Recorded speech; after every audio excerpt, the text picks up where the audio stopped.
வணக்கம் அம்மனோரோலே இருந்து உங்கள் தரன்.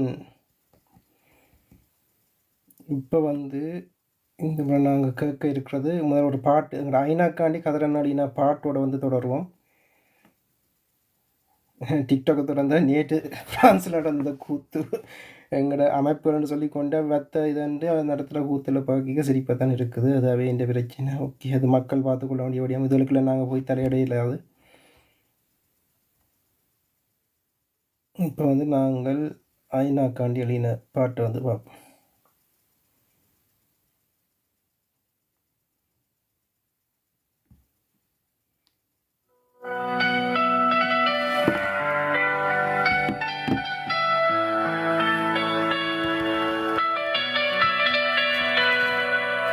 நந்திக்கடலே நீ சொல்லு,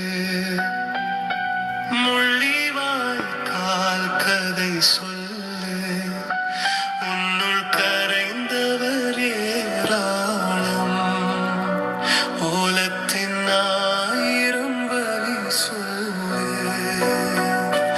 அழகாய் பூத்த தமிழீழம் பாடிய கதையை நீ சொல்லு, வரலாறு எழுதிய தந்தை மகள், தாயின் மகனின் வீரம் சொல்லு, நந்திக்கடலே நீ சொல்லு, முள்ளிவாய்க்கால் கதை சொல்லு, உன்னுள் கரைந்தவரே ராகம், வணக்கம் ஆயிரம் வணக்கம்.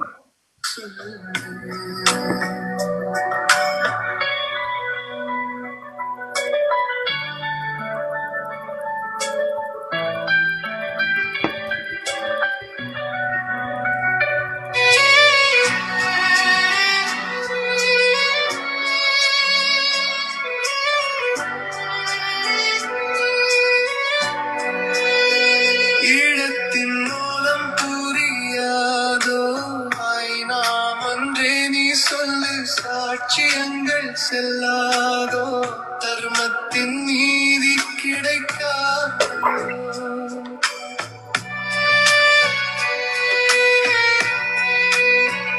ஈழத்தின் மூலம் புரியாதோ நாம் ஒன்றே நீ சொல்லு, சாட்சியங்கள் செல்லாதோ, தர்மத்தின் நீதி கிடைக்காதோ, குத்து கொத்தாய் கொன்றீர்கள், சிதைந்தவர் உடலம் கண்டீர்கள், இதயத்தில் ஈரம் கரையாதோ, ஈழத்தின் வலியும் புரியாதோ, கொத்து கொத்தாய் கொன்றீர்கள், சிதைந்தவர் உடலம் கண்டீர்கள், இதயத்தில் ஈரம் கரையாதோ, ஈழத்தின் வலியும் புரியாதோ, நந்திக்கடலே நீ சொல்லு, முள்ளிவாய்க்கால் கதை சொல்லு, உன்னுள் கரைந்தவரே ஓலத்தின் ஆயிரம் வழி சொல்லு, அழகாய் பூத்த தமிழீழம் வாடிய கதை நீ சொல்லு, வரலாறு எழுதிய தந்தை மகள், தாயின் மகனின் வீரம் சொல்லு,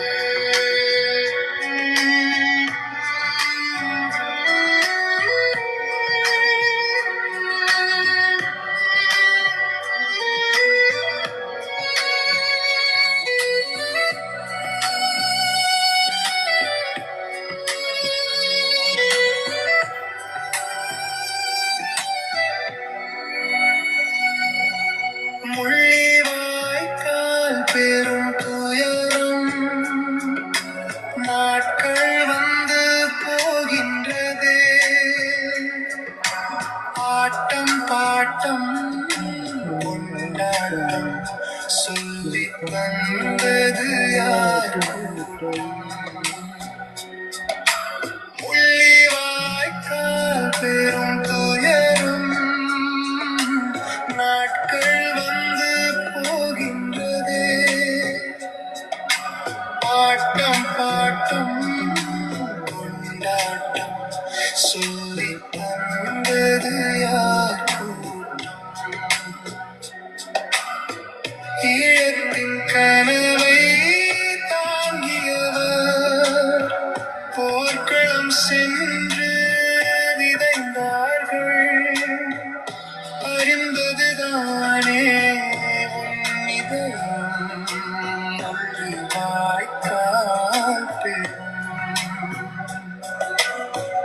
ஈழத்தின் கனவை தாங்கியவர் போர்க்களம் சென்று விதைந்தார்கள் அறிந்ததுதானே உன் இதயம் அறிவாய்க்கால் பெறும் நந்தி கடலே நீ சொல்லு முள்ளிவாய்க்கால் கதை சொல்லு உன்னுள் கரைந்தவரே ஆழம் உலகத்தின் ஆயிரம் வழி சொல்லு அழகாய் பூத்த தமிழீழம் வாடிய கதையை நீ சொல்லு வரலாறு எழுதிய தந்தை மகள் தாயின் மகனின் வீரம் சொல்லு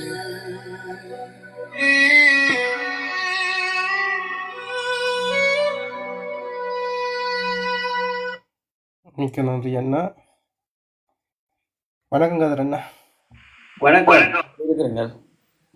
நலமா இருக்கிறேன். நீங்கள் எப்படி இருக்கிறீங்க? நாங்களும் நல்லா இருக்கிறோம். இன்றைக்கு வந்து வடக்கு கிழக்கில் வந்து போராட்ட களமாக இருந்துருந்துச்சு. இந்த செயலாளர் முன்வடிவுக்கு எதிரான போராட்டமும் இனி வர்ற ஐநா கூட்டத்தொடருக்கான விழிப்புணர்வு போராட்டமாகவும் இன்றைக்கு அமைஞ்சிருந்துச்சு ஓஎம் அமைப்பான. அதை நீங்களே முந்தையே சொல்லியிருந்த நீங்கள் அதை உருவாக்கி வந்து அது கையளிக்கப்பட்ட இதாகத்தான் இருந்தது. இப்போ வந்து சுமந்திரன் வந்து தான் அதை வந்து காணாமல் வைக்கப்பட்டவர்கள் என்ற இதுக்கு மாற்றினது. அதுக்கு பிறகு வந்து அதுலேயே வந்து அவர் சுமந்திரன் அதை வந்து தோல்வி அடை செய்திருந்தார். இன்று வந்து போராட்டம் இது வந்து இந்த செம்மணி ஒரு பக்கத்தில் வந்து பல பேர் நேற்றைய கருத்தரங்கிலேயே சொல்லியிருந்தேன். சில பேர் வந்து அதை இதாக பலமா பாக்கினோம். நாங்கள் சொல்றோம் தரன் ஒரு மாற்றம் செய்யுங்க. எப்படி என்றால் இலங்கையில தோற்கடிச்சது சுமந்திரனை சார்ந்தவர்கள், புலத்துல தோற்கடிச்சது பலர் இருக்கிறார்கள். புலத்துல பலர், இலங்கையிலும் பலர் இருக்கிறார்கள். அவர்கள் சுமந்திரனை தவிர பலர் இருக்கணும்.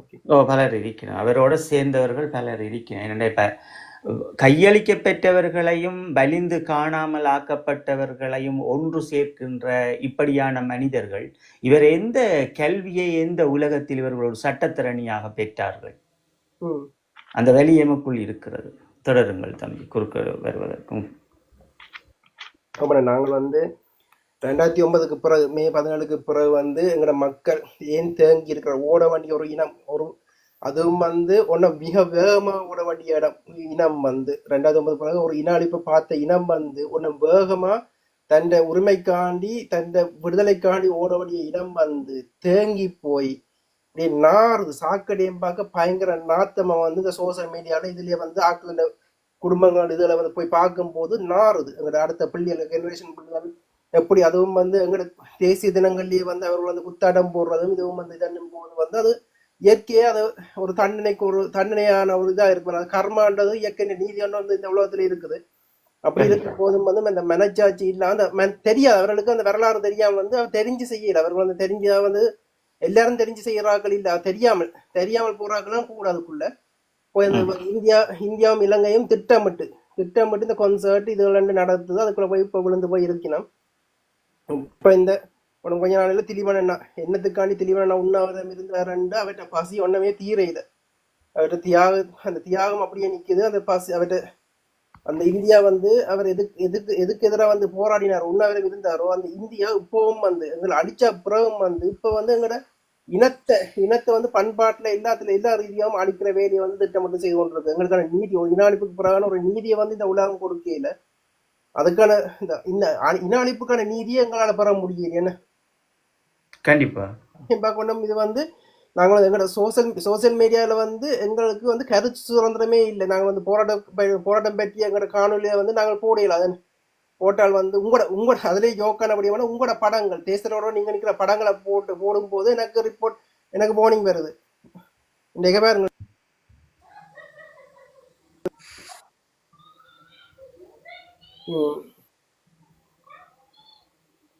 இப்படித்தான் இந்த இந்த இது இருக்குது. எங்களுக்கான உரிமையே எங்களோட இனம் வந்து பெற முடியாத இதா இருக்கிற போது வந்து எப்படி என்ன இந்த போராட்டங்கள் ரீதி நாங்கள் வந்து பரப்புரை செய்தோம். இன்றைக்கு போராட்டங்கள் நடக்குது. அந்த இதுல வந்து அது பாராட்டுக்கு ஒரு முடியாம இருக்கு. பெருந்திரளான மக்கள் வந்து அதில் கலந்து கொண்டு இந்த போராட்டங்கள் அது வந்து பாடசாலை மாணவர்கள் வடக்கு கிழக்கு பல்கலைக்கழக மாணவர்கள் வந்து அதில் கலந்து கொண்டு தங்களை எதிர்ப்பை வந்து மிக தீவிரமாக காட்டிட்டு இருக்கிறார்கள். இது ஒரு நல்லபடியமா நான் பார்க்கிறேன். ஆனால் அதன் எதிர்ப்பின் சக்தி வலு வந்து 10 தான் நான் கூறுவேன். ஒன்றும் மிக தீவிரமா இருக்கும் குளத்திலையும் ஈழத்திலையும். மற்றது இந்த உலகத்தை தமிழர் ரெண்டு சொல்றவர்கள் மத்தியில வந்து ஒன்றுமே இல்லையன்னு ஒரு அசைவும் இல்லை. நாங்கள் வந்து இப்ப வந்து 2009 பிற வந்து எங்கள் மீது அந்த உரிமை கொண்டாடுறவர்கள் இந்த துடிப்போ இதுவோ ஒன்றுமே இல்லாம இருக்குது. ஆனா எங்கட மக்கள் மத்தியிலேயே அது சரியான வலு குறைஞ்ச இதா இருக்குது. அதை எப்படி மாத்தலாம் அண்ணா? இதுல தான் முக்கியமாக நாங்கள் பார்க்க வேண்டிய விடயமும் காய் நகர்த்த வேண்டிய விடயம் இருக்கிறது. அதான் இந்த காய் நகர்த்தல்கள். அரசியல் என்று பேசுகின்ற போது காய்களை நாங்கள் நகர்த்த வேண்டும். ஒரு விளையாட்டு போன்றுதான். அப்ப அந்த இடத்தில் தான் நாங்கள் தோற்று நிற்கின்றோம். பகைவன் எம்மை ஆண்டு கொண்டே இருக்கிறான். அப்ப ஏதோ ஒரு வகையில் எங்களுடைய மக்கள் இந்த போராட்டத்தை ஏதோ ஒரு விதத்தில் கொண்டு செல்லுகின்றார்கள். அதுதான் இன்று எங்களுடைய மண்ணில் நடந்திருக்கின்ற இந்த போர்க்களம். இந்த போராட்டத்திற்கு எவ்வளவு வலு சேர்க்க வேண்டும், இந்த வலுக்கள் எப்படி ஐக்கிய நாடுகள் சபைகளுக்கு செல்ல வேண்டும் என்கின்ற ஒரு சில விதிமுறைகள் இருக்கிறது. அப்ப அந்த விதிமுறைகளை நாங்கள் எப்படி கையாள வேண்டும் என்பதும் எமக்கும் தெரிய வேண்டும். ஒவ்வொரு குடிமகனுக்கும், ஈழத்தில் பிறந்த குடிமகனுக்கும் தெரிய வேண்டும். அடுத்த வளர்ந்து வருகின்ற இளையோர்கள் இதை எப்படி எடுத்து செல்ல வேண்டும் என்பதை நாங்கள் அவர்களுக்கு கற்றுக் கொடுக்க வேண்டும். இந்த கற்றுக் கொடுத்தலின் அடிப்படையில் தான் நாங்கள் எங்களுடைய அந்த உரிமைக்கான போராட்டத்தினுடைய வலுவை வந்து நாங்கள் இறுக்கமாக வைத்து கொள்ளலாம். இப்ப மரியாதைக்குரிய தந்தை செல்வா அவர்களுடைய அரசியல் முன்னோட்டங்களும் அவர்களுடைய மிக பெரும் ஆற்றலான விடயங்களும் அதற்கு பின் ஒரு ஈழம் என்கின்ற கோட்பாடை எங்கள் தேசிய தலைவர் அவர்கள் தூக்கி நின்ற போது அதற்கு பிறகு பிறந்தவர்கள் போராடியதும் அதற்கு பிறந்தவர்கள் போராடியதும் என்று 3 தலைமுறை பிள்ளைகள் போராடிய அந்த காலங்களும் அந்த வீரங்களும் ஒரு இளைய தமிழ் மகனுக்கு அது ஊட்டி கொடுக்கப்பட வேண்டும். அப்ப அதை கற்பித்தவர்கள் எமது வரலாற்று மிக்க நாயகர்கள் எமக்கு கற்றுத்தந்த பாடங்களையும் கற்க நெறிகளையும் அடுத்த தலைமுறைக்கு நாங்கள் சொல்ல வேண்டிய தேவை இருக்கிறது. இங்கேதான் நாங்கள் தோற்று நிற்கின்றோம். அப்ப எங்கே தோற்று நிற்கின்றோம் என்றால் தரன் 2009ஆம் ஆண்டு ஒரு ஆயுத போராட்டம் என்பது நாங்கள் ஒரு நிழல் அரசில் வாழ்ந்தவர்கள். இங்கேதான் அந்த உலகம் எமக்கு வைத்த பெரியும் இன்று இருக்கின்ற சிறார்களுக்கும் இளையோர்களுக்கும் அவர்களினுடைய பார்வையில் இந்த அரசியல் புரிதலும் இந்த பகைவன் என்று சொல்லப்படுகின்ற இந்த மிக பெரும் பகைவர்கள் என்றால் அது இந்த இந்தியா தான். எமக்கு சிங்களவர்கள் எமக்கு ஒருபோதும் எங்களுடைய மண்ணை அவர்கள் தரப்போறதும் அல்ல. அதற்கு பிற்பாடு இந்த இந்தியா எமது அபிலாசைகளை அவர்கள் நின்று எமக்கு தரப்போவதும் அல்ல. இது இந்த பூ போன்ற உலகில் எப்படித்தான் பூ போன்ற அரசியல் மாறுபட்டாலும் இந்தியா என்பது அது ஈழத்தமிழருக்கு வினையாகவே இருக்கும். இது எங்களுடைய வரலாறு. இந்த வரலாற்றை நாங்கள் மீண்டு எழ வேண்டும் என்றால் இந்தியா முதலில் இருக்கின்ற மாநிலங்கள் அது தனி நாடுகளாக கூற வேண்டும். அப்போதுதான் நாங்கள் அது எமக்கு சாத்தியமாக அது மலரப்படும். அப்ப நாங்கள் விடயத்துக்குள் வருவோம். அப்ப எம்மை பொறுத்தளவில் நாங்கள் தொடர்ச்சியாக பேசுவது அரசியல் புரிதலை நாங்கள் பேச வேண்டும். இந்த அரசியல் புரிதல் என்றால் என்ன? நாங்கள் எப்படி ஒரு காயை உலக தேசத்திற்கு நகர்த்த வேண்டும், கடத்த வேண்டும் என்கின்ற சில விதிமுறைகளை நாங்கள் ஒழுங்கு செய்வது, ஒழுங்குபடுத்துதல். இப்ப மாமனிதர்களுடைய மேதகு அவர்கள் எப்படி ஒழுங்குபடுத்தி இருந்தார்கள்? ஆயுதங்களோடு நின்ற ஒரு இனத்தினுடைய மிக பெரும் வீரர்களும் தேசிய இராணுவமும், நாங்கள் ஒரு தேசிய இராணுவம். ஒரு உலகிலேயே ஒரு 35 லட்சம் மக்களை கொண்ட ஒரு மனிதர்களுக்கு ஒரு தேசிய இராணுவத்தை 3 படைகளையும் கட்டி போரிட்ட ஒரு மாபெரும் மனிதருக்குரிய நாங்கள் ஏன் இங்கே மௌனமாக்கப்படுகின்றோம்? அந்த இராணுவத்தை தோற்கடித்தது போன்று எம்மை தோற்கடிக்க வேண்டிய தேவை எமக்கு இருக்கிறது. இப்ப இந்த இடத்தில் நாங்கள் உங்களுக்கு அதான் சொல்லுகின்றோம் என்னவென்றால், எங்களுடைய அண்ணா அவர்கள் இந்த கரோனாவின் பிளவுக்கு பின் மிக தெளிவாக உரையாற்றுகின்றார்கள். அவர் தெளிவாக உரையாற்றுகின்ற போது திடீரென்று அண்ணா பேசிக்கொண்டிருந்தவர் இலட்சியம் துடைத்தல். அப்படி நீங்கள் பல தடவை இந்த இலக்கியம் துடைத்தல் பற்றி சொல்லியிருப்பீங்கள். அதுலேயும் இந்த பாம்புன்ற சட்டையை போலதான் இப்படி ஒரு பாம்பு, அது அந்த பாம்பு தேசிரான் வச்சுக்கொண்டு அவற்றை இறப்புக்கு பிறகு இந்த அந்த சட்டையின் எச்சங்கள் எப்படி இருக்குமன்ற விடயத்தை நீங்க பல தடவை குறிப்பிட்டிருங்க. அதை எனக்கு 5 நிமிஷம் எடுத்து அதை தெளிவாக விளங்கப்படுத்த முடியுமா? கண்டிப்பா தரேன். அப்ப இந்த அண்ணா சொல்லுகின்ற விடயம் என்னவென்றால், இந்த இலட்சியம் துடைத்தல். இந்த இலட்சியம் எப்படி துடைக்கப்படுகிறது என்றால், ஒரு இனத்தினுடைய அபிலாசைகளை சுமந்து நின்றவர்கள் சிதைக்கப்பட போகின்றார்கள். அதற்கு பின் எங்களினுடைய அடுத்த தலைமுறைகள் 3 தலைமுறை கழிந்து 4வது தலைமுறை இன்று கருவில் இருக்கின்ற குழந்தைகளுக்கும் இலட்சியத்தால் துடைப்பார்கள் என்கின்ற ஒரு செய்தியை மிக தெளிவாக சொல்லுகின்றார். இது ஏன் அண்ணா சொல்லுகின்றார் என்றால், அவர்கள் சொன்ன விடயங்கள் அத்தனையும் அங்கே நடைபெற்றுக் கொண்டிருக்கிறது இந்த நொடி வரை. அதை கையாள தெரியாத நாங்களாகவோ அல்லது அதை புரியாதவர்களாக எம் அரசியல் பிரமுகர்கள் ஒதுங்கி விட்டார்களோ என்ற ஏக்கங்களோடு தான் அண்ணா சொல்லாத விடயத்தையும் நாங்கள் இன்று ஊடகங்களில் மக்கள் மத்தியில் கருத்தரங்குகளை செய்ய வேண்டும் என்று முயற்சி செய்து நேரடியாகவும் ஊடகங்களையும் பேசிக்கொண்டிருக்கின்றோம். அப்ப அண்ணா சொல்லுகின்ற விடயம் என்னவென்றால், இந்த இலட்சியம் துடைத்தல் என்பது அது ஒரு மிக போராட்டமாக ஈழத்தமிழர்களுக்கு இருக்க போகிறது. அது ஈழத்தமிழர்கள் அடுத்த கட்டத்திற்கு எப்படி நகர வேண்டும் என்கின்ற யூகங்களை ஒன்றிணைந்து அதை நாங்கள் ஆய்வு செய்யாமல் அதை மேற்கொள்ள முடியாது. அதான் இந்த இனி வருகின்ற அடுத்த தலைமுறை பிள்ளைகளுக்கு கருவில் இருக்கின்ற போதே அவர்களினுடைய அரசியல் அங்கே துண்டிக்கப்படுகிறது. அவர்களுடைய அடையாளம் ஒன்லி ஸ்ரீலங்கன். அவர் ஒரு பிறப்பு சான்றிதழில் அவர் ஸ்ரீலங்கனாக அடையாளப்படுத்த போகின்றார். அதுதான் கடந்த காலம் ஒரு இலங்கையினுடைய ஒரு யுவதி ஒருவர் ஒரு குழந்தையை பிரசவித்து விட்டு அவர்கள் தெருவில் போடுகின்றது போன்ற ஒரு விடயத்தை கொண்டு வந்து, இனி யாருமே குழந்தைக்குரிய பேரை வைக்கலாம், அப்பா தேவையில்லை அம்மா தேவையில்லை, அவர் ஒரு இலங்கையராக அடையாளப்படுத்தலாம் என்ற ஒரு முன்னோட்டத்தையும் அங்கே வரைவரை செய்து அதை வெளியிட்டிருக்கின்றார்கள். அந்த குழந்தையும் அப்படித்தான் அவர்கள் பதிவிட்டிருக்கின்றார்கள். அப்ப நீங்க பார்க்க வேண்டும் என்னவென்றால், இந்த அரசாங்கம் மிக தெளிவாக ஒரு இனத்தினுடைய அபிலாசைகளோடு அவர்கள் விளையாடி கொண்டிருக்கின்றார்கள். அவர்கள் காய் நகர்த்துகின்றார்கள். அப்ப அண்ணா என்ன மீண்டும் சொல்லுகிறார் என்றால், ஒரு பாம்பின் செட்டை போன்று மிகுதியான நீங்கள் வாழ்வீர்கள் அப்படி என்று சொல்றார்.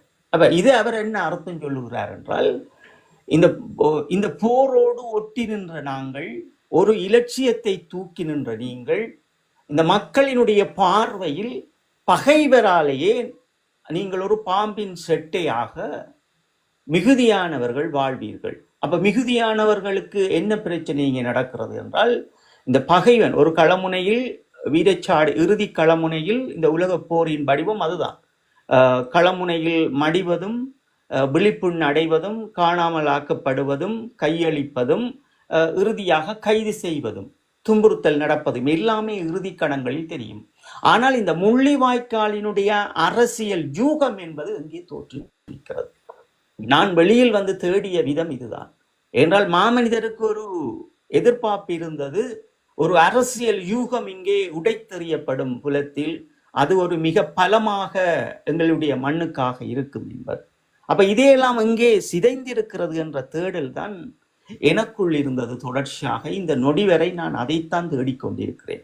என்னுடைய இனம் எங்கே தேங்கி நிற்கிறது, என்னுடைய இனத்தினுடைய அபிலாசைகள் ஏன் இப்படி அப்படியே நிற்கிறது என்கின்ற விடயங்களை நாங்கள் தேடுகின்ற போதுதான் இந்த கருத்தரங்குகளிடம் தெரிந்ததை தெரிந்தபடியும் தெரியாததை அறிந்து கொள்ள வேண்டும் என்பதால் நாங்கள் தொடர்ச்சியாக பேசிக்கொண்டிருக்கிறோம். இது ஒரு அடுத்த தலைமுறையினுடைய அரசியல் வாழ்வியலுக்காகவும் அவர்களுடைய சுதந்திரங்களுக்காகவும் நாங்கள் எங்களை நம்பி மடிந்தவர்களுக்கு எந்த துரோகங்களும் செய்துவிடக்கூடாது என்பதற்காக பல வேலை திட்டங்களை நாங்கள் செய்ய வேண்டியிருக்கிறது. அப்ப எங்களுடைய மாமனிதர் சொல்லுகின்ற விடயங்களை இங்கே பார்க்கின்ற போதுதான் தரம் தெரிகிறது என்னவென்றால், இந்த ஐக்கிய நாடுகள் சபையை பொறுத்தளவில் நாங்கள் எப்படி காய் நகர்த்த வேண்டும். முதல் இப்ப ஈழத்தமிழர்களை பொறுத்தளவில் எத்தனையோ விடயங்களை செய்யலாம். இப்ப நீங்க உங்களுக்கு தெரியும், ஒரு ஈழத்தமிழனினுடைய வாழ்வியலும் அவருடைய அரசியலும் அவருடைய உழைப்புகளும் இன்று இந்த போர் நடந்த தடயமே இருக்காமல் யாழ்ப்பாணத்தில் இருக்கின்ற கட்டிடங்களும் அது ஒரு மிக பெரும் ஒரு வளர்ச்சியான அந்த பார்வைகளும் நாங்கள் பார்க்கின்ற போது ஒரு செல்வந்தர்களாகவே நாங்கள் வாழ்கின்றோம். 30 ஆண்டுகள் எம்மை சிங்கள தேசம் ஓட விரட்டினாலும் எம் காணிகளிலும் எம் சொத்துக்கள் மீதும் குண்டுகளை வீசினாலும் எம்முடைய மக்கள் தங்களினுடைய உழைப்பினாலேயே முன்னுக்கு வந்தவர்கள்.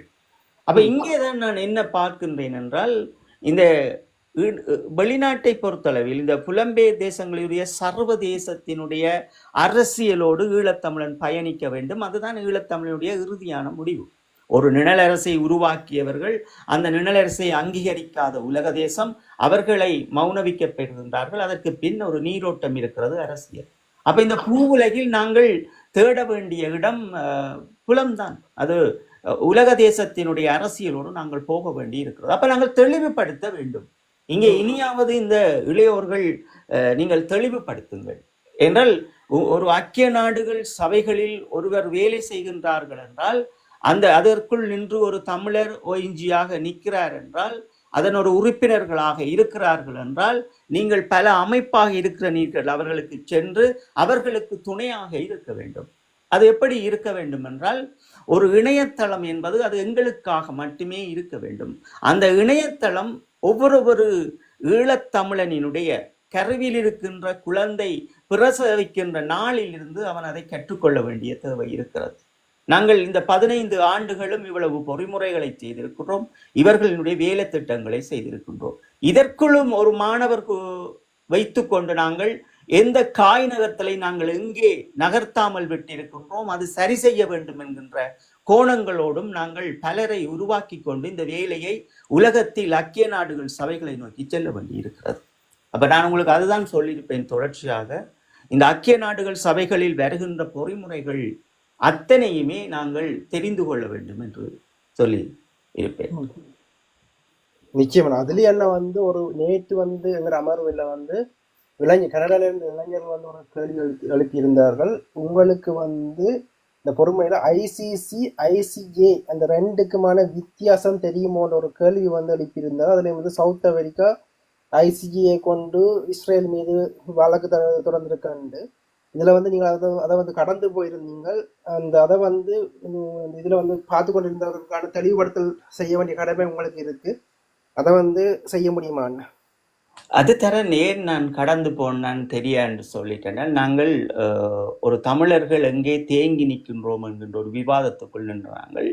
அப்ப அவர்கள் சில சிறுவர்கள் அப்படித்தான் செய்வார்கள், எங்களுடைய வாய்களை அடைக்க வேண்டும் என்பதற்காக திடீரென்று அப்படித்தான் கேட்பார்கள். உங்களுக்கு அதை தெரியுமோ இதை தெரியுமோ என்று கேட்பார்கள், விஷயத்துக்குள் வர மாட்டார்கள். அப்ப என்னுடைய வயதும் என்னுடைய அனுபவம் நான் அந்த இடத்தில் இருந்து கடந்து செல்வது என்றால் அந்த நேரங்களை இது நாங்கள் இந்த ICJ என்பது முதலில் அது உங்களுக்கு தெரியும், இன்டர்நேஷனல் ஜஸ்டிஸ் என்றதுதான் அதனுடைய தொனிப்பொருளும். தமிழில் சர்வதேச உச்ச நீதிமன்றம் போன்ற ஒரு கோணத்தில் நாங்கள் தமிழில் சொல்லுவோம். இதனுடைய நீதிமன்றம் வந்து நெதர்லாந்தில் தான் இருக்கிறது. இதற்குரிய வழக்கு நடந்தால் அது நெதர்லாந்தில் தான் நடக்கும். அவர் என்னென்றால் அங்கே இதுதான் இங்கே இருக்கின்ற பிரச்சனை. இந்த சிறார்களுக்கு அவர்கள் கற்றுக் கொடுக்கின்ற விடயங்கள் என்னவென்றால், ஒருவர் ஒரு கருத்தை சொல்லுகின்ற போது அதை அவர்கள் அதற்குள் போக வேண்டாம், அவர்களிடம் கேள்விகளை கேட்டு இவர்கள் இதைவிட அவர்கள் பேசக்கூடாது நினைப்பார்கள். எங்களுக்கு அது சிறுவர்கள் அவர்கள் அப்படி கேட்கின்றார்கள் என்றபடியா நாங்கள் என்ன அவர் கேட்டார் எங்களுக்கு ஒரு கேள்வி. உங்களுக்கு தெரியும், உங்களுக்கு மகாவம்சத்தை பற்றி எந்த புத்தகங்கள், நான் சொன்ன கதை அவருக்கு விளங்கவில்லை. அவர்கள் சொல்லுகின்றார்கள் தாங்கள் எல்லா இடங்களிலும் மகாவம்சத்தை பற்றி உலக தேசம் ஒன்றும் கொடுத்து கொண்டிருக்கிறோம் என்று. அப்போ அவர்களுக்கு நான் சொன்னது விளங்கவில்லை. என்னென்றால், எங்களினுடைய வடமாகாணத்தினுடைய முதல்வராக இருந்த எங்களுடைய மரியாதைக்குரிய நீதியரசர் அவர்கள் இந்த மகாவம்சத்தில் இருக்கின்ற தொகுக்கப்பட்ட விடயங்கள் அத்தனையும் எடுத்து ஒவ்வொரு சட்டத்தரணிகளுக்கும் ஒவ்வொரு கல்விமான்களுக்கும் சிங்கள மக்களுக்கு நேராகவே அனுப்பினார். அவர் ஊடகங்களிலும் அதை தெரிவித்திருப்பார். எல்லோருக்கும் அனுப்பினார். இது எங்களினுடைய தேசம், நீங்கள் மகாவம்சம் என்பதை உங்களுக்காக நீங்கள் உருவாக்கி வைத்திருக்கிறீர்கள், தயவு செய்து என்னோடு உரையாட வாதிட வாருங்கள் என்றே கேட்டிருப்பார். புரிந்து கொள்ளுங்கள், ஐயா அவர்கள் கேட்டிருப்பார். அதற்கு பின் ஐயா அவர்கள் என்ன செய்தார் என்றால், ஒவ்வொரு விக்னேஸ்வரன் ஐயா அவர்களை அவருடைய எங்களுடைய நிழல்களில் அவரினுடைய மரியாதை என்பது எங்களுடைய தேசத்தில் எங்களுக்குள் நிறைய இருக்கிறது. அப்போ நாங்கள் அதனால் அவருடைய மரியாதையை கொடுக்க வேண்டிய தேவை இருக்கிறது. அது ஊடகங்களில் நாங்கள் அவரை பற்றி பேசும்போது எமக்கு சாயல்களை பூச வலிக்கிடுவார்கள். தியாகங்களை பற்றியும் வேலை செய்தவர்களை பற்றியும் சமூகம் என்று பகையாளப்படுகின்ற போது அது எமக்கும் பூசப்படும். அப்போ அவர் என்ன செய்கின்றார்கள் என்றால், இந்த சிங்கள தேசத்தில் இருக்கின்ற கல்விமான்களுக்கும் கல்வி அறிஞர்களுக்கும் தடயவியல் நிபுணர்களுக்கும் அவர் இந்த கடிதங்களை எழுதுகின்றார்கள். அதைத்தான் நான் அங்கே குறிப்பிட்டிருப்பேன். அந்த தம்பி புத்தகங்களில் பேரை சொல்லுங்கள் என்று என்னை பேசக்கூடாது என்பதற்காக அவர்கள் அப்படி கேட்டுவார். மகாவம்சத்தில் 4ஆம் நூற்றாண்டில் இருந்து 6ஆம் நூற்றாண்டு வரைக்கும் எழுதப்பட்ட தொடர் 1 தொடர் 2 என்பதும் அவர்களிடம் புத்தகங்கள் இருக்கிறது. இப்படித்தான் இருக்கிறதே தவிர இந்த புத்தகம் என்று சொல்லி மகாவம்சம் என்கின்ற கோட்பாட்டின் அடிப்படையிலே இருக்கிறது. 4ஆம் நூற்றாண்டும் 6ஆம் நூற்றாண்டும் என்ற வரலாறு தான் எமக்கு தெரிந்தது. அப்போ நான் அந்த இடத்தில் கடந்து போனது அதுதான். அப்போ ஐயா அவர்கள் இதை பற்றி எழுதி சிங்கள மக்களுக்கும் கல்வி ஆசிரியர்களுக்கும் தத்துவர்களுக்கும் கொடுத்திருப்பார். நீங்கள் வாருங்கள், நாங்கள் உரையாடுவோம். அவரிடம் யாருமே வந்திருக்க மாட்டார். ஐயா அவர்கள் என்ன செய்தார்கள் என்றால், இந்த உலக பரப்பிலிருந்து வருகின்ற வெளிவிவகார அமைச்சர்கள் கல்விமான்கள் எல்லோருக்கும் அந்தந்த கடிதங்களை அவர்கள் கையில் இணைத்திருப்பார். இந்த நாட்டில் நாங்கள் ஒரு பூர்வ குடிகள், எங்களுடைய அரசியல் இந்த சுய நிர்ணய உரிமையை பற்றி நீங்கள் பேச வேண்டும் என்கின்ற பல விவாதங்களை அவர் மொழியாழ்மை கொண்டபடியாக அவர் தன்னுடைய காலத்துக்குள் என்னென்ன எங்களுடைய இனத்திற்காக செய்ய வேண்டுமோ அவ்வளவும் தொடர்ச்சியாக அவர் செய்திருக்கின்றார் என்பதை உறுதிப்படுத்துகிறோம். அப்போ சரி, அப்போ அந்த தம்பி கேட்ட விடயம் என்னென்றால், இங்கே தான் அந்த நீங்கள் புரிந்து கொள்ள வேண்டும் என்னவென்றால், ஒரு ICJ என்று நாங்கள் ஒரு நீதிமன்றத்துக்கு ஒரு வழக்கை சொல்லுகின்ற போதும் ஈழத்தமிழர்களினுடைய ஒரு பிரச்சனையை நாங்கள் நீக்கிறோம். ICC வந்து குற்றவியல் நீதிமன்றத்துக்காக நாங்கள் நிற்கின்றோம். இந்த குற்றவியல் நீதிமன்றத்துக்குள் என்ன நடந்தது, இந்த விசாரணையை நாங்கள் செய்ய வேண்டும் என்று நிற்கின்ற போதுதான் இது இந்த தம்பி கேட்டது போன்ற, இப்ப நீங்கள் இதை தெரிந்து கொள்ள வேண்டும் என்று கேட்டதற்காக உங்களுக்கு சொல்லுகிறேன். ICJ என்பது இது எந்த பதார்த்தத்தில் வருகிறது என்றால், 77/247 டாக்குமெண்டேஷனின் படி ICJ என்கின்ற தொனிப்பொருளில்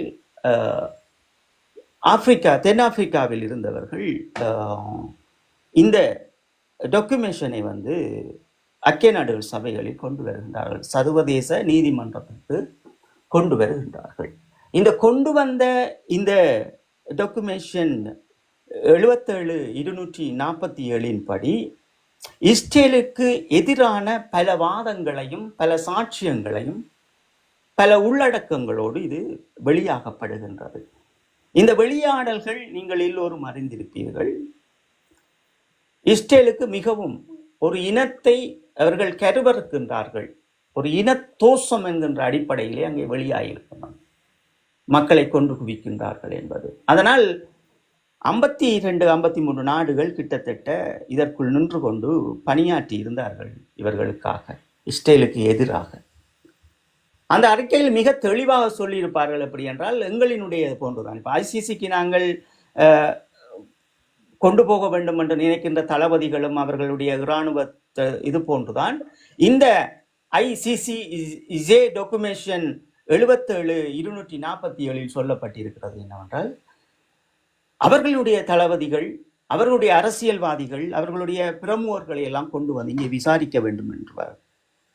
அப்ப இதற்கு பிறகுதான் டிசம்பர் 30 2023 இந்த வழக்கு எப்படி மாற்றப்படுகிறது என்பதை நீங்கள் எல்லோரும் பார்த்திருப்பீர்கள். அது அமெரிக்கா இதற்குள் உள்படுகிறது. இந்த 52 நாடுகள் நின்று வேலை செய்த அத்தனை விடயங்களையும் சுக்குநூறாக உடைத்தெறிந்திருப்பார்கள் அமெரிக்கா.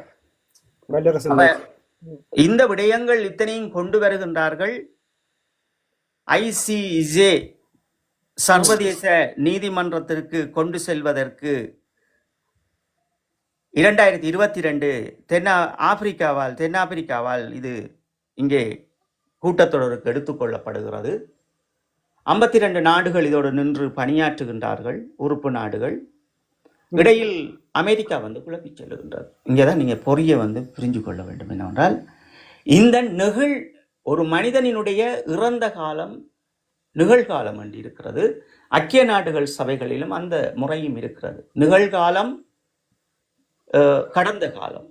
இந்த காலங்களை நாங்கள் பார்க்கின்ற போதுதான் எமக்கு இருக்கின்ற வழக்குகளும் எமக்கு இருக்கின்ற பிரச்சனைகளும், நாங்கள் இந்த இளையோர்களை குழப்புவார்கள். எப்படி என்றால், நாங்களும் ICJக்கு செல்லலாம் என்று சொல்லுவார்கள். இதுதான் இங்கே இருக்கின்ற மிக பெரும் குழப்ப நிலைகள்.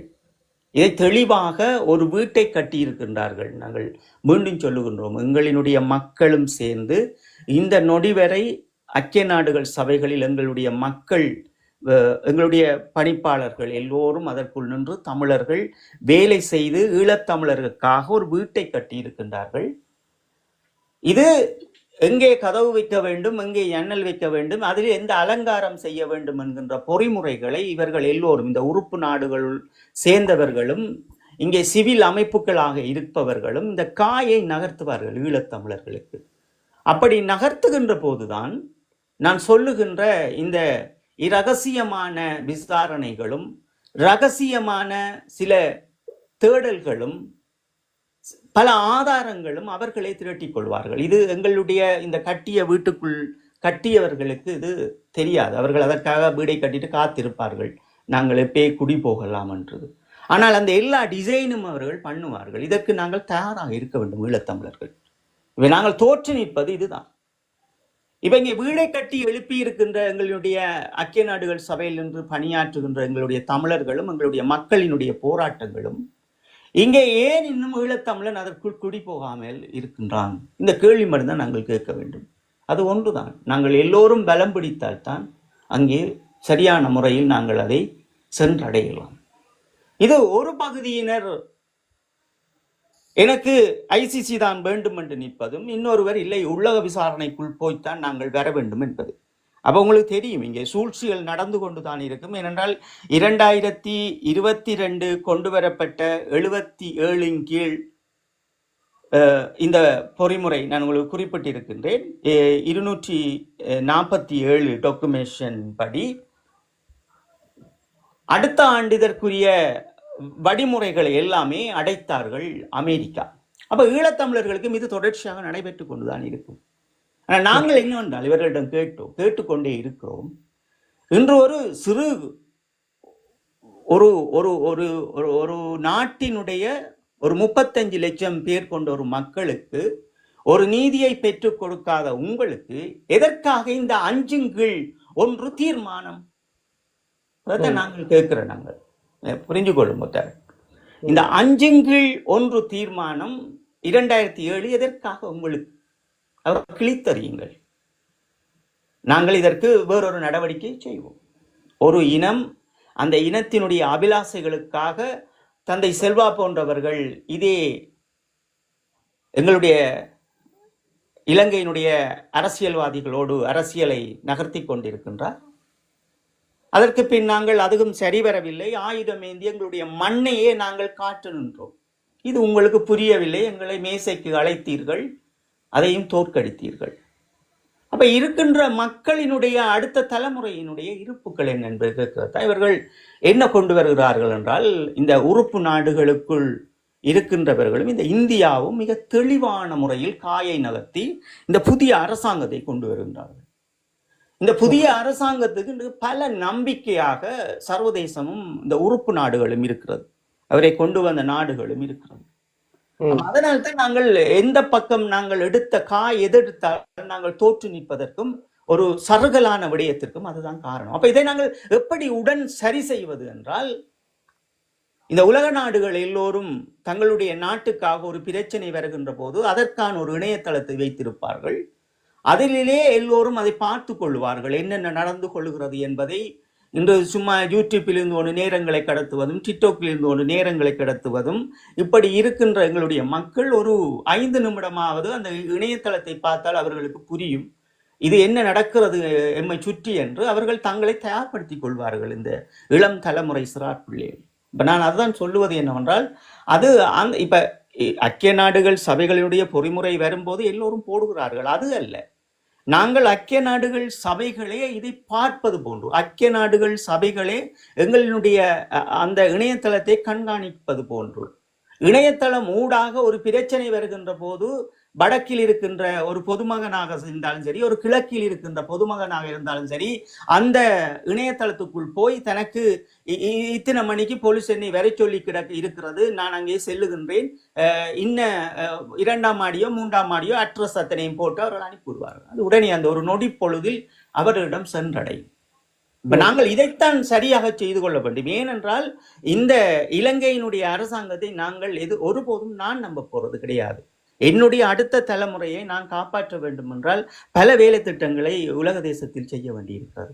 அப்ப அதான் நாங்கள் சொல்லுகின்றோம் என்னவென்றால், இந்த சும்மா நேரங்களையும் பணங்களையும் வீண் விநியோகம் செய்யாமல் இன்று இணையதளம் பல விதமான வளர்ச்சிகளை பெற்றிருக்கின்றார்கள். ஈழத்தமிழன் நாங்கள் அதற்கு மாறுவோம். முதலில் ஒரு பெட்டிஷன் இன்று ஒரு தம்பியை அவர்கள் போன கிழமைக்கு முன் 2 கிழமைக்கு முன் அந்த விடயத்தை செய்கிறார்கள் என்று சொன்னால் அது எவ்வளவு பூதகரமாக இருக்க வேண்டும் என்பதை முதல் ஈழத்தமிழன் கேட்டுக்கொள்ள வேண்டும். அது தன்னுடைய உயிர், தன்னுடைய மகன் என்றே நினைக்க வேண்டும். ஏன் இந்த கொள்கை இல்லை தரன் என்னென்றால், இந்த மாமனிதர் அவர்கள் வாழும் வரை நான் அந்த கவிதையில் கூட எழுதியிருப்பேன், எங்கே இளையோர் தேடுகின்றேன், கனிகளின் சுவைதனில் அந்த நாட்களை நான் தேடுகின்றேன் என்று எழுதியிருப்பேன். ஏன் நான் அந்த கனிகளின் சுவைதனில் என்று வைத்தேன் என்று சொன்னால், எங்களுக்கு சாப்பாடு ஒரு நேரம் புளிச்ச பான் வந்தாலும் சத்தியமான நண்பர்கள் அருகில் நிற்பார்கள்,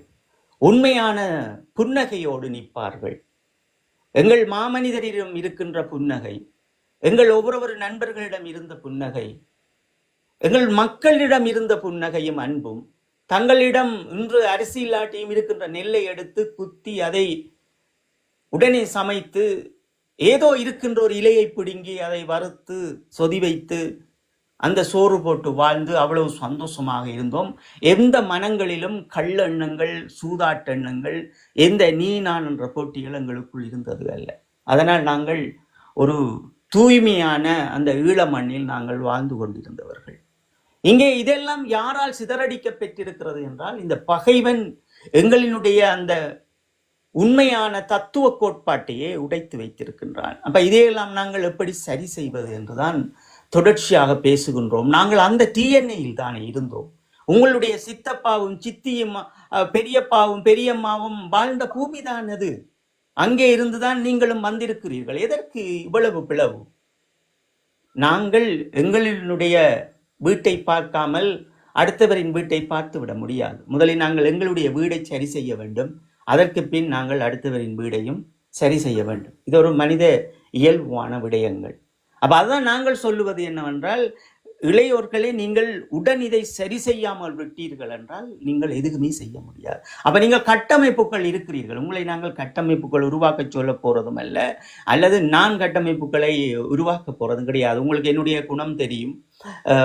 இந்த போன வருடங்கள் கூட அரியநேந்திரம் அவர்களை ஏன் நான் கொண்டு வந்தேன் என்றால், எல்லாமே வடக்கு கிழக்கில் இருந்த காட்சியெல்லாம் களைத்தெறிந்து விட்டு ஒன்றாக ஒற்றுமையாக நில்லுங்கள் என்பதற்காக தான் நாங்கள் அதையும் கொண்டு வந்திருப்போம். அதன் மூலமாவது நீங்கள் எல்லாரும் ஒற்றுமையாகிறீர்கள் ஒன்று. அப்ப நாங்கள் அதுவும் செய்தவர்கள் கிடையாது. அப்ப இனி நாங்கள் என்ன செய்ய போகின்றோம்? எங்களுக்கான அரசியல் என்ன? இன்று இருக்கின்ற நாங்கள் எல்லோரும் 50 கடந்தவர்கள் எல்லோரும் ஒரு குறிப்பிட்ட காலத்துக்குள் மண்டையை போட்டால் இந்த இளம் சமூகத்துக்கு நாங்கள் எதை வைத்திருக்கின்றோம், எதை செய்திருக்கின்றோம்? அப்ப அந்த வழிகள் எமக்குள் இருக்கின்றபடியால் தான் உங்களோடு நாங்கள் அரசியல் பேசுகின்றோம், கருத்தரங்கம் செய்கின்றோம். இந்த கருத்தரங்குகளில் நீங்கள் கலந்து கொள்வதால் உங்களை நீங்கள் ஓரளவு உங்களை திடப்படுத்திக் கொள்ள முடியும். அது உங்களினுடைய அடுத்த சந்ததிக்காக.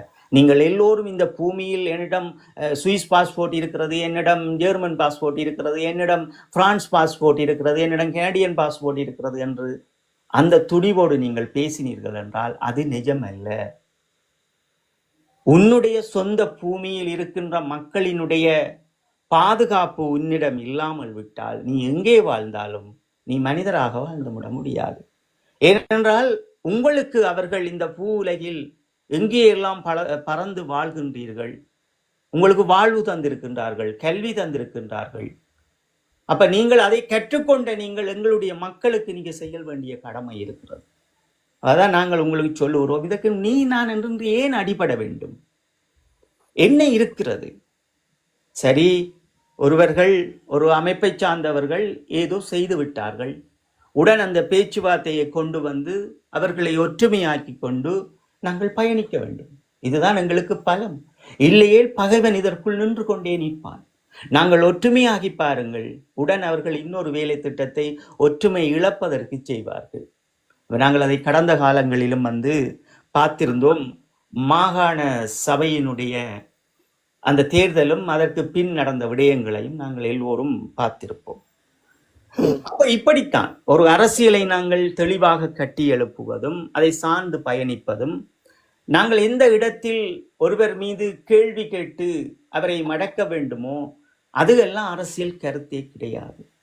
எனக்கு தெரியாததை தெரிந்து கொள்ளுவதும் எனக்கு அறியாததை அறிந்து கொள்ளுவதும் இதுதான் ஒரு அடுத்த தலைமுறையினுடைய அரசியலினுடைய அடிப்படை நாகரிகங்களாக எமக்கு எம்மாமனிதர் கற்றுத்தந்த விடயங்கள்.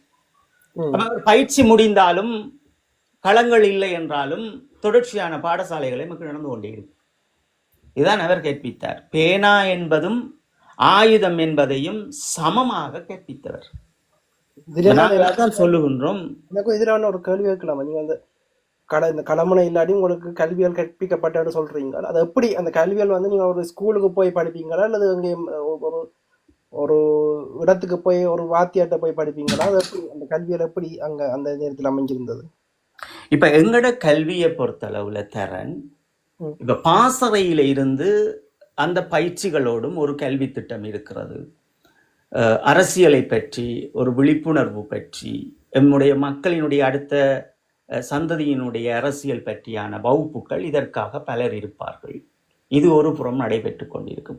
இதன் பின் பயிற்சி முடிந்து களமுனையில் இருக்கின்றவர்கள், பயிற்சி காலங்களில் பயிற்சி இல்லாமல் ஓய்வாக இருப்பவர்கள், அவர்களுக்கு ஒவ்வொரு இடங்களாக அவர்களினுடைய, இப்ப நீங்கள் படையணியை எடுத்து பார்க்க வேண்டும். இப்போ ஒரு ஜேந்தன் படையணியாக இருந்தால் அவர்களுக்குரிய விடயம் அந்த ஜேந்தன் படையணியிலே நடக்கும். ஆனால் அதில் இருந்து அவர்கள் வேறொரு கேள்வியை கேட்டு வர வேண்டும் என்றால் அவர்கள் கொஞ்சம் தொலைவாக அந்த கல்விகளை அவர்கள் கற்ற பின் அவர்கள் அங்கே செல்வார்கள். ஆனால் இங்கே விடுதலை புலிகளில் என்னவென்றால், இந்த கல்வி கூடங்கள் என்று பார்த்தீர்கள் என்றால் ஒவ்வொரு அதிநவீன கருவிகள் வந்தாலும் அதை ஆள்வதற்கும் அதில் இருக்கின்ற ஒவ்வொரு படையணியில் இருக்கின்ற ஒவ்வொரு போராளிகளும் அதை கெட்டிச் செல்வார்கள். ஒரு ஆயுதம் வந்தாலும் அதை கெட்டிச் செல்வார்கள். இப்படி தொடர்ச்சியான கல்வி திட்டங்கள் தரன் இருந்தது. அந்த எங்களுடைய அமைப்பில் இந்த கல்வி என்பது தொடர்ச்சியாக இருந்தது. அதிலும் முக்கியமாக இப்ப உங்களுக்கு தெரியும், பலர் சொல்லி இருப்பார்கள், பலர் கேட்டிருப்பார்கள், பலர் அதிகாரிகள் என்ற வார்த்தையெல்லாம் வைத்திருப்பார்கள். இந்த அதிகாரிகள் பயிற்சி கல்லூரி என்று பிரிம்பாக வைத்திருந்தவர் எப்படி என்று சொன்னால், ஒரு தலைமை தாங்கக்கூடிய ஒரு போராளியினுடைய தகமை இப்படி இருக்க வேண்டும் என்பதற்காக தொடர்ச்சியான கருத்தரங்குகளும் அங்கே நடைபெறும், தொடர்ச்சியான கல்வி திட்டங்களும் அங்கே நடைபெறும், தொடர்ச்சியான இப்போ உதாரணமாக ஒரு வரைபடம், ஒரு பிரதேசத்தினுடைய ஒரு பகுதியை பார்த்தால் அதை உடனே வரையக்கூடிய திறமை கொண்டவர்கள் எல்லாம் இருப்பார்கள். அதுதான் நாங்கள் உங்களோடு இணைத்து நாங்கள் பல வேலை திட்டங்களை செய்திருப்போம். உங்களுக்கு தெரியும், அவருடைய பெயரும் நாங்கள் குறிப்பிட்டிருப்போம், பிரபு அவர்களுடைய பேரையும் கூப்பிட்டிருப்போம். அப்படியான போராளிகள் எல்லாம் இருப்பார்கள், இந்த கல்வியை கேட்பார்கள். இந்த அரசியல் சித்தாந்தங்களை எப்படி புரிந்து கொள்ள வேண்டும் என்பதற்காக விடுதலை புலிகளில் இருந்த பழைய போராளிகள், மூத்த போராளிகள் இதை ஒரு நுணுக்கமான முறையில் அதை கற்பிக்க தொடங்குவார்கள். இதெல்லாம் இருக்கிறது. யாருமே கல்வி கேட்காமல் எங்களுடைய மேதகு அவர்கள் வைத்திருந்தவர்கள் அல்ல. கல்வியையும் பேனாவும் சமமாக கொண்டு வந்தவர் தான் எங்களுடைய மேதகு அவர்கள். அதுதான் பேனாவையும் சமமாக கொண்டு வந்தவர். அவர் எப்போதும் பயிற்சி முடிந்த பின் இரவு தூங்க போகின்ற போது கூட அதில் வருகின்ற செய்திகளை கேட்டு எழுத வேண்டும், படிக்க வேண்டும் தொடர்ச்சியாக. இது ஒரு நடைமுறையாக இருந்தது. அவருடைய சிந்தனை வடிவம் என்பது அது கல்வி சார்ந்த விடயங்களும் ஒரு இனத்தின் காக்க வேண்டிய விடயங்களையும் தூக்கி நின்ற அந்த மாபெரும் மனிதருக்கு நீங்கள் அந்த தகமையை கொடுங்கள் என்றுதான் நாங்கள் இவர்களோடு ஒன்றும் கேட்டுக்கொண்டிருக்கின்றோம். அப்ப இதுதான் திறன். ஒரு உண்மையாகவே அந்த மாமனிதர் கட்டி காற்ற விடயங்களை இந்த உலக பரப்பில் இருக்கின்ற உலக தேசத்தால் அதை ஜீரணிக்க முடியவில்லை. இதுதான் உண்மை. ஒரு 35 லட்சம் மக்கள் கொண்ட இனத்திற்கு இவ்வளவு பலமா? 3 படையை கட்டி இருக்கின்றார்கள், இப்படி ஒற்றுமையாக இருக்கின்றார்கள். அவர்களுக்குள் என்னதான் பிளவு வந்தாலும் மிகுதியான மக்கள் திரண்டு நிற்கின்றார்கள் என்றுதான் இந்த இறுதியில் உலக அரங்கம் இந்த முடிவை முள்ளிவாய்க்கால் வரை கொண்டு வந்து விட்டது. அதற்கு பிறகு அண்ணா சொன்னது போன்ற இந்த இலட்சியம் துடைத்தல் எங்களுக்குள் தலைமுறையாக நடந்து கொண்டிருக்கும். இதை நீங்கள் புரியாவிட்டால் உங்களை நீங்கள் காப்பாற்றிவிட முடியாது. நீங்கள் ஒரு யூரோப்பில் இருக்கின்ற சமூகம், நீங்கள் அப்படியே உங்களுடைய அம்மா சித்தப்பா அப்படியே இருக்கின்றவர்களும் இறந்து போக அதற்கு பின்பார குழந்தைகள் அந்த நாடுகளோடு அவர்கள் வாழத் தொடங்கி விடுவார்கள். இவர்களுக்கு நாங்கள் ஏன் இந்த கருத்தரங்கை தரம் செய்கின்றோம் என்றால், என் அன்புக்குரிய இளையோர்கள், புலத்தில் இருப்பவர்களுக்கு உங்களிடம் உலக தேசத்தினுடைய கடவுச்சீட்டிற்கு நாங்கள் உலக தேசத்திலே நாங்கள் திருமணம் செய்து வாழ்வோம் என்று நினைத்து கொண்டு இந்த அப்பாவிகளினுடைய வாழ்வுக்கு பலமாக இருக்க வேண்டிய நீங்கள் அப்படியே மௌனமாக்கி விடாதீர்கள். இது உலகத்தினுடைய அது அவர்களுடைய அஜெண்டா.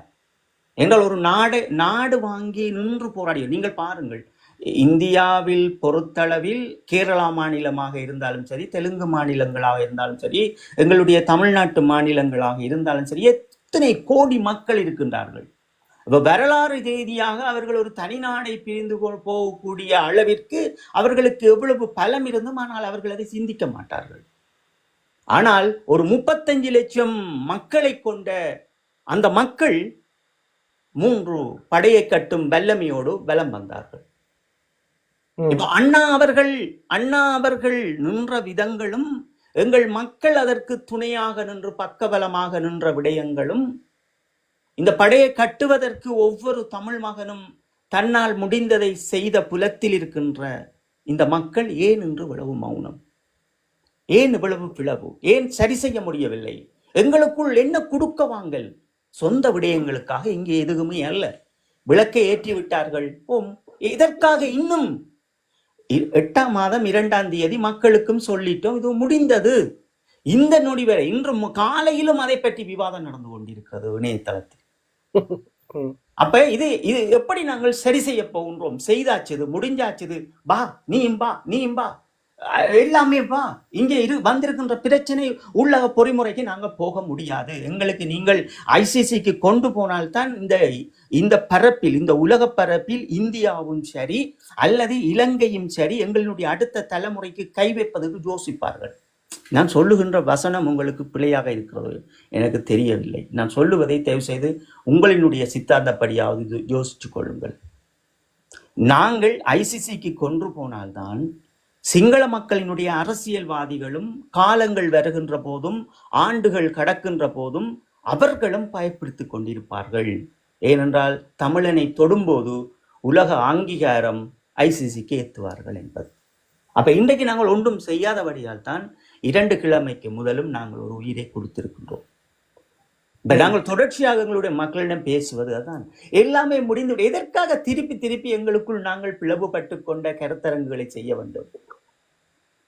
எல்லாத்தையும் நாங்கள் சரி செய்ய வேண்டிய தேவை இருக்கிறது. நாங்கள் உடன் கட்டமைக்கப்பட வேண்டிய தேவை இருக்கிறது. அதே போன்றுதான் நாங்கள் வடக்கு கிழக்கிலும் என்னதான் இவர்கள் ஐயா அரியநேந்திரன் அவர்களை தோற்கடிக்க வேண்டும் என்று இவர்கள் ஓடுபடுத்தியிருந்தாலும் மீண்டும் நாங்கள் அந்த கட்டமைப்பை உடன் நிவர்த்தி பண்ண வேண்டியதும் எங்களுடைய கடமையாக இருக்கிறது. நாங்கள் அதற்கு தயாராக இருக்கின்றோம். நீங்கள் எங்கே ஒன்று கூடலை நாங்கள் ஏற்படுத்தி இருந்தாலும் நாங்கள் அதற்கு தயாராக இருக்கிறோம். எங்களால் அமெரிக்கா மட்டும் பெற முடியாது. ஆனால் உலக பரப்பில் நாங்கள் எங்கே வேண்டுமானாலும் எங்களுடைய இனத்திற்காக நாங்கள் தருவோம். ஏற்கனவே நாங்கள் தந்த நீங்கள் ஒற்றுமை என்று சொல்லுகின்ற போது நாங்கள் நிச்சயமாக தருவோம். ஆனால் மீண்டும் மீண்டும் எங்களை நாங்கள் உமிழ்ந்து கொண்டு இருப்பது அது பகைவனுக்கு அது இன்னும் ஒரு வாய்ப்பாக கொடுக்கவும். யாரும் கொடுக்காதீர்கள். பகைவனுக்கு நாங்கள் கொடுப்பதால் தான் அதை பகைவன் அந்த இடைவெளியை எடுத்துக் கொள்ளுகின்றான். நாங்கள் எங்களுடைய மக்களை நாங்கள் உரிமைகின்ற போதும் எங்களுடைய அரசியல்வாதிகளை உரிமுகின்ற போதும் அடுத்த காய் நகர்வு அவன் இலகுவாக கடத்துகின்றான். அவர்களுக்கு ஒரு நகர்வை நகர்த்துகின்றான். அவர்கள் போய் அதற்குள் சிக்கப்படுகின்றார்கள். அப்படியே அங்கே விடைபடுறது. நீங்க பாருங்கள், ரணிலுடைய கைதுக்கு பிறகு எங்களினுடைய தமிழர்களுடைய அரசியல் பரப்பில் பாருங்கள், ரணிலுக்காக நின்றவர்கள் அத்தனை பேரும் இன்று விமர்சனங்களுக்கு உள்ளாக்கப்படுவார்கள். அதே ஒரு பேசு பொருளாக இருக்கும். திருப்பியும் மீண்டும் தமிழர்கள் அவர்கள் மீது இன்னும் வன்மம் கொண்டிருப்பார்கள். அப்ப இது பகைவன் செய்கின்ற வேலை. எமக்கு என்ன தேவை? நாங்கள் ஓடுவோம். எங்களுக்கு தேவை அடுத்த தலைமுறையினுடைய அரசியல் சுதந்திரம். ஐக்கிய நாடுகள் சபைகளில் இருக்கின்ற இந்த தமிழர்கள் நாங்கள் ஐக்கிய நாடுகள் சபைகள் ஒரு பெரும் வீடை கட்டி இருக்கின்றார்கள். அதை அவ்வளவு இலகுவாக உடைத்து எறிந்து விட முடியாது. நாங்கள் அவர்களிடம் கேட்போம். இந்த ஐக்கிய நாடுகள் சபை உருவாக்கப்பெற்றதும் அமர்வுகள் அமரப்பெற்ற காலங்களில் இருந்து ஒரு குடிமகனுக்கு, ஒரு மொழியை பேசுகின்றவனுக்கு, ஒரு நிலப்பரப்பை கொண்டவனுக்குரிய சுதந்திரங்கள் அத்தனையும் அங்கே அவர்கள் ஒரு பறவைக்கும் மிருகங்களுக்கும் வாழ்வை கொடுப்பவர்கள். எங்களுக்கும் 15 லட்சத்துக்கு மேற்பட்ட மக்களுக்கு அவர்கள் வாழ்வு தந்திருக்கின்றார்கள். நாங்கள் தான் பிழைவிடுகின்றோம். அவர்கள் பிழைவிட்டவர்கள் என்று நாங்கள் சொல்ல முடியாது. நான் இங்கே பார்க்கின்றேன், அவர்கள் வைத்தியராக இருக்கின்றார்கள், ரயில் ஓட்டுவதற்கு என்ஜினியராக இருக்கின்றார்கள், பல தொழில் நிறுவனங்களில் பணிபுரிகின்றார்கள். எங்களுடைய பிள்ளைகள் பல சாதனைகளை செய்திருக்கின்றார்கள்.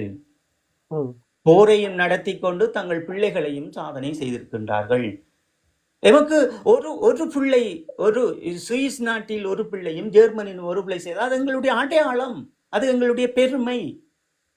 இல்லை அவரோட மகன் வந்துட்டார் என்று நாங்கள் அப்படி அவரை விமர்சித்து கொண்டு போவதும் பொறாமைப்பட்டு கொண்டு போவதும் அது எண்ணம் இல்லை. அது நான் இந்த கருத்தரங்கை தொடங்கும் போதே நான் உங்களுக்கு சொல்லியிருப்பேன். நாங்கள் ஒரு வேளை உணவு உண்டாலும் இந்த சந்திரிகாவினுடைய காலங்களாக இருந்தாலும் சரி, எங்களுடைய மக்கள் இடம்பெயர்ந்து எங்களுடைய வன்னியை நோக்கி வந்தாலும் சரி, இருப்பதை குடித்து விட்டு அவ்வளவு அன்புகளோடும் பண்புகளோடும் கௌரவங்களோடும் இருந்தோம். முதலில் எப்போதும் எங்களினுடைய நண்பர்களுக்குள் வணக்கம், சும்மா இருக்கிறீங்களோ அப்படி ஒரு புன்னகைத்தபடி. அந்த முகத்தில் எங்களுக்கு என்னதான் இருந்தாலும் முகத்தில் புன்னகை போகாது. இன்று நாங்கள் ஒரு செத்த உடலங்களால் முகத்தில் ஒரு புன்னகை இல்லாமல் வாழுகின்றோம். அதைத்தான் நாங்கள் எங்களுடைய உறவுகளுக்கு சொல்லுகின்றோம் என்னவென்றால், முதல் நாங்கள் தெளிவாழ்ந்து சிந்திப்போம். தெளிவாழ்ந்து நாங்கள் எப்படி பயன்படுத்த முடியும்? ஐக்கிய நாடுகள் சபைகளை எவ்வளவு பலமாக பயன்படுத்த முடியும்? இதே போராட்டம் இன்று நிகழ்த்தப்பட்டிருக்கிறது. இனி திங்கட்கிழமை நாங்கள் மாகாண சபைகளில் ஊடாக நாங்கள் இதற்கு ஒரு கண்டன அறிக்கைகளையும் ஒரு நிறைவேற்று தீர்மானங்களையும் கொண்டு வந்து வைத்துவிட்டு அதை கொண்டு வந்து இருக்கின்ற பாராளுமன்ற உறுப்பினர்கள் எல்லோருடையும் நாங்கள் உரையாடி அதையும் பாராளுமன்றத்தில் கொண்டு வந்து நாங்கள் சமர்ப்பித்து அருகில் இருக்கின்ற எல்லா மொழியும் பேசுகின்ற ஒவ்வொரு பாராளுமன்றங்களிலும் எங்களுடைய இந்த ஒரு ஐக்கிய நாடுகள் சபைகளுடைய இந்த ஐசிசிக்கு இருக்கின்ற விடயங்களை எடுத்துச் செல்லுங்கள், நாங்கள் உங்களையே நம்புகின்றோம் என்ற பதாதத்தோடு நாங்கள் இறுக்கமாக நிற்க வேண்டும். ஏனென்றால் இன்று இருக்கின்ற நீங்கள் இதற்கெல்லாம் வளைந்து கொடுப்பீர்கள் என்றால் இங்கே அடுத்த தலைமுறை இப்ப நீங்கள் பாருங்கள், இந்த அனுரா அரசாங்கம் என்பது அவர்கள் கிட்டத்தட்ட 10 வருடங்களுக்கு மேல் இந்த அரசாங்கத்துக்காக உழைத்தவர்கள். பல கல்விகளை கற்று பல உள்ளால் பல வேலைகளை செய்து எல்லா இடங்களும் போய் அமர்ந்தவர்கள். அவர்கள் அது வைத்திய துறையாக இருந்தாலும் சரி, என்ஜினியர் துறையாக இருந்தாலும் சரி, அல்லது ஒரு பில்டிங் டிபார்ட்மெண்ட் துறையாக இருந்தாலும் சரி, அல்லது போக்குவரத்து கழகங்களாக இருந்தாலும் சரி, ஆசிரியர்களாக இருந்தாலும் சரி, சிவிலியர்களாக இருந்தாலும் சரி என்று அந்த சிங்கள தேசம் எங்குமே அவர்கள் அமர்ந்தார்கள். அதற்குள் தான் எம்மவர்களையும் கொண்டு கொண்டு வந்து அமர்த்தினார்கள். அது ஒரு 10 வருடத்துக்கு மேற்பட்ட ஒரு நகர்வு அது. அப்ப அவர்கள் செய்தது அதுதான். அடுத்த கட்டம் நாங்கள் செய்ய வேண்டியதும் அதுதான். நாங்கள் தனி ஒரு இடத்தில் குந்திக் கொண்டிருந்து இது கொக்கு பார்ப்பது போன்று தண்ணி வத்தட்டும் நான் மீனை தூக்கப் போகின்றேன் இந்த முன்னால் இப்படியே போக வேண்டியது. 14-17 வருஷம் வரை இப்படியே போக வேண்டியதான். அப்ப நாங்கள் எப்படி உடன் சரி செய்வது, எங்கெங்கே நாங்கள் எதை செய்வது, ஒன்று கூடல்கள், ஒரு மிக பெரும் ஒரு அடையாளமாக எங்களை மாற்றிக்கொள்ளுவது. அதை நாங்கள் ஒரு இணையதளத்தை திறந்துட்டு படித்த மாணவர்களிடம், படித்த பட்டதாரிகளிடம், இந்த அரசியல் நோக்கங்களோடு இருப்பவர்களிடம், அக்கிய நாடுகளை பற்றி தொடர்ச்சியாக படித்து கொண்டிருப்பவர்கள், சட்டங்களை படித்து கொண்டிருப்பவர்கள், இவர்களை நாங்கள் காய் நகர்த்துகின்ற போதுதான் எங்களுக்கு விடிவு வரும். மிக படித்த பிள்ளைகள் எல்லோரும் யாருமே போய் அவர்களை கூப்பிட்டு இதற்குள் விட்டு இந்த பிரச்சனையை பாருங்கள், இந்த ஐசிசிக்கு எப்படி கொண்டு போகின்ற சில நுணுக்கமான நுட்பங்கள் இருக்கும், இந்த புத்தகத்தை படியுங்கள், உங்களுக்கு நாங்கள் சம்பளத்தை போடுகின்றோம் என்ற ஒரு அமைப்பாக நின்று கொண்டு செய்தீர்கள் என்றால் அவர்கள் அதை செய்ய போகின்றார்கள்.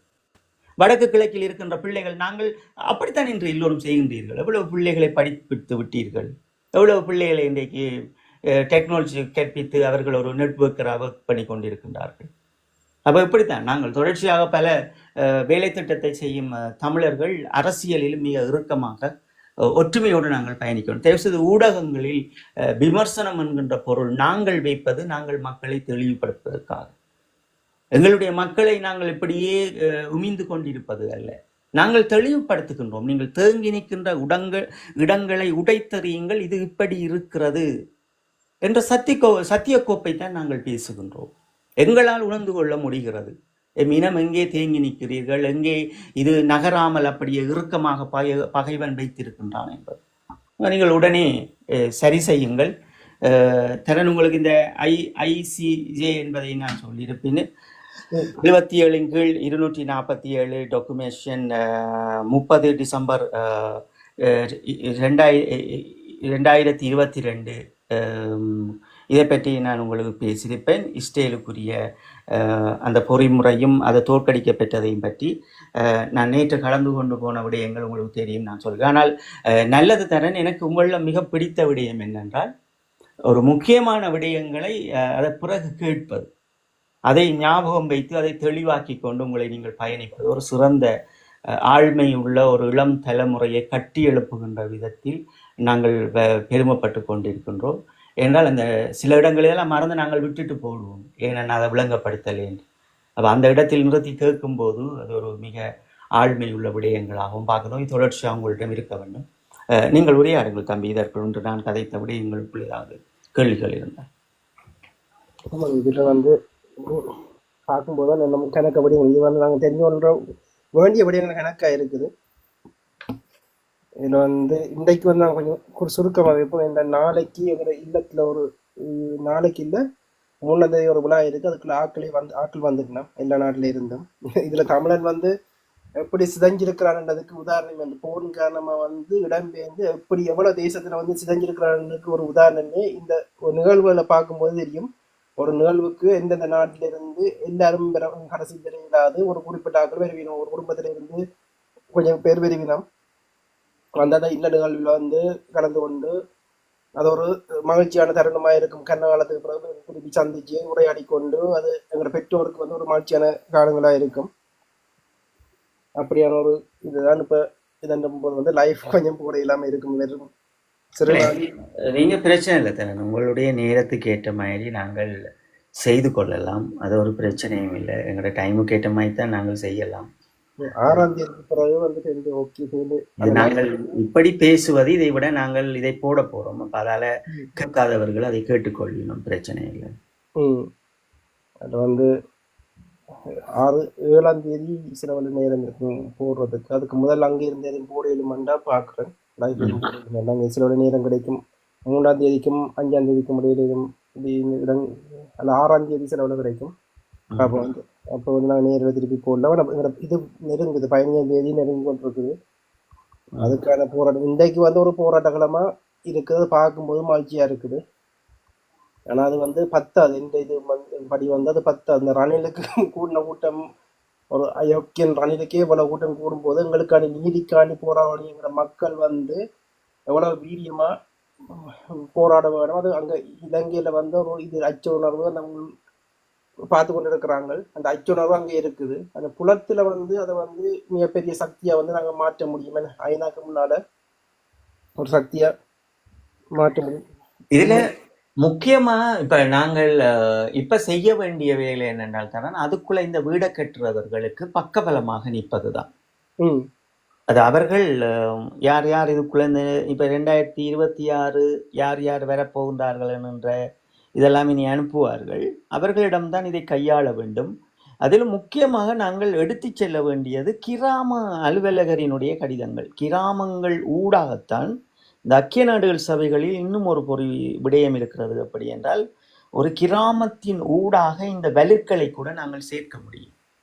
ம் அப்ப நாங்கள் எங்களுடைய சொந்த இணையதளம் என்ற என்னுடைய கிராம அலுவலகர் யாருக்கும் தெரியாதுன்னு ம் இந்த அவரே தன்னுடைய இமெயில தன்னுடைய அந்த இதுக்குள்ள போயிட்டு எல்லாம் எழுதிட்டு எல்லாம் பிரிண்ட் பண்ணி அவர் அனுப்பிட்டு அதுல அனுப்பிடுவார். யாருக்குமே தெரியாது.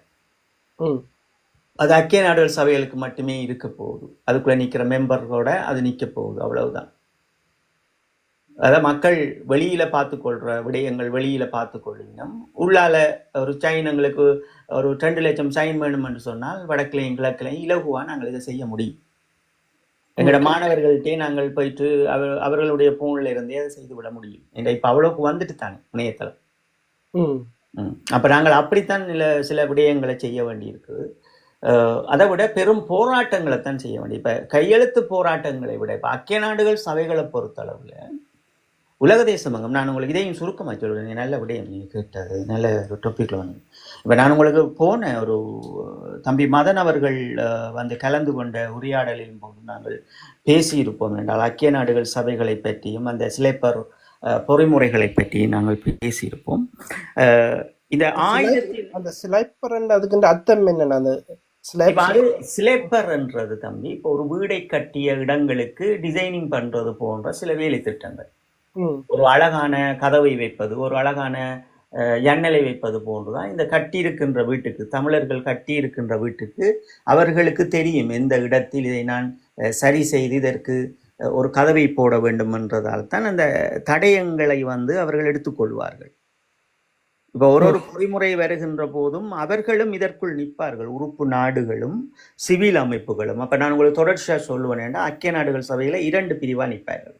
ஒன்று அரச தரப்போடு நிற்பார்கள், இன்னொன்று சிவில் அமைப்புகளோடு நிற்பார்கள். அப்ப இருவரும் வந்து காய் நகர்த்துவார்கள். உண்மையிலேயே எல்லா விடயங்களையும் எடுத்துக்கொண்டு எதற்காக இந்த காயை நாங்கள் இப்படி நகர்த்தி பார்ப்போம் என்று சொல்லுவதுதான் அது இந்த சிலைப்பர் பொறிமுறைகள் போன்று. அது சிலைப்பென்று நாங்கள் சொல்லுகின்றோம். ஆனால் உண்மையிலேயே அது சிலைப்பர் கண்டு தான் வரும். அது அப்படி இந்த சிலைப்பர்ன்றது ஒரு டிசைனிங் செய்யப்பட்ட ஒரு செய்த இடத்துக்கு ஒரு டிசைனிங் பண்றது போன்ற ஒரு கருத்து உள்ளாடல் தான் அது.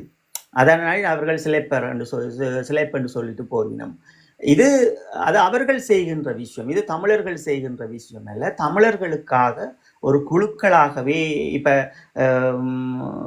நான் உங்களுக்கு சொல்லியிருப்பேன். இந்த 77 கீழ் 247 டொக்குமெண்டேஷன் போன்று இஸ்ரேலுக்கு வந்தது போன்று இப்ப 52 நாடுகள் அதுக்கு நிற்பது போன்று எமக்கு இந்த அமைப்புகளுக்குள் இருந்து அவர்களை நியமிப்பார்கள்.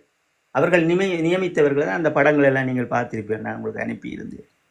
அது இதற்குள் அவர்களாக வந்து நியமிப்பது, இதற்குள் அமர்வுகளில் இருப்பதல்ல. அவர்கள் நியமிப்பது இந்த நேரத்தில் அறிவினம் என்று சொல்லி அவர்கள் பல நடவடிக்கையை மேற்கொள்வார். இது இங்கே மட்டுமல்ல, எல்லா இடங்களிலும். இப்ப எங்களுடைய மக்களினுடைய தடயவியலை பொறுத்தளவில் எங்கெங்கே எல்லாம் உலக தேசம் எங்கும் இருக்கிறதோ அதையும் சேகரிப்பார்கள். நாட்டிலும் அவர்களினுடைய ஒரு உறுப்பினர் போய் நின்று எல்லாமே கண்காணித்துக் கொண்டுதான் இருப்பார்.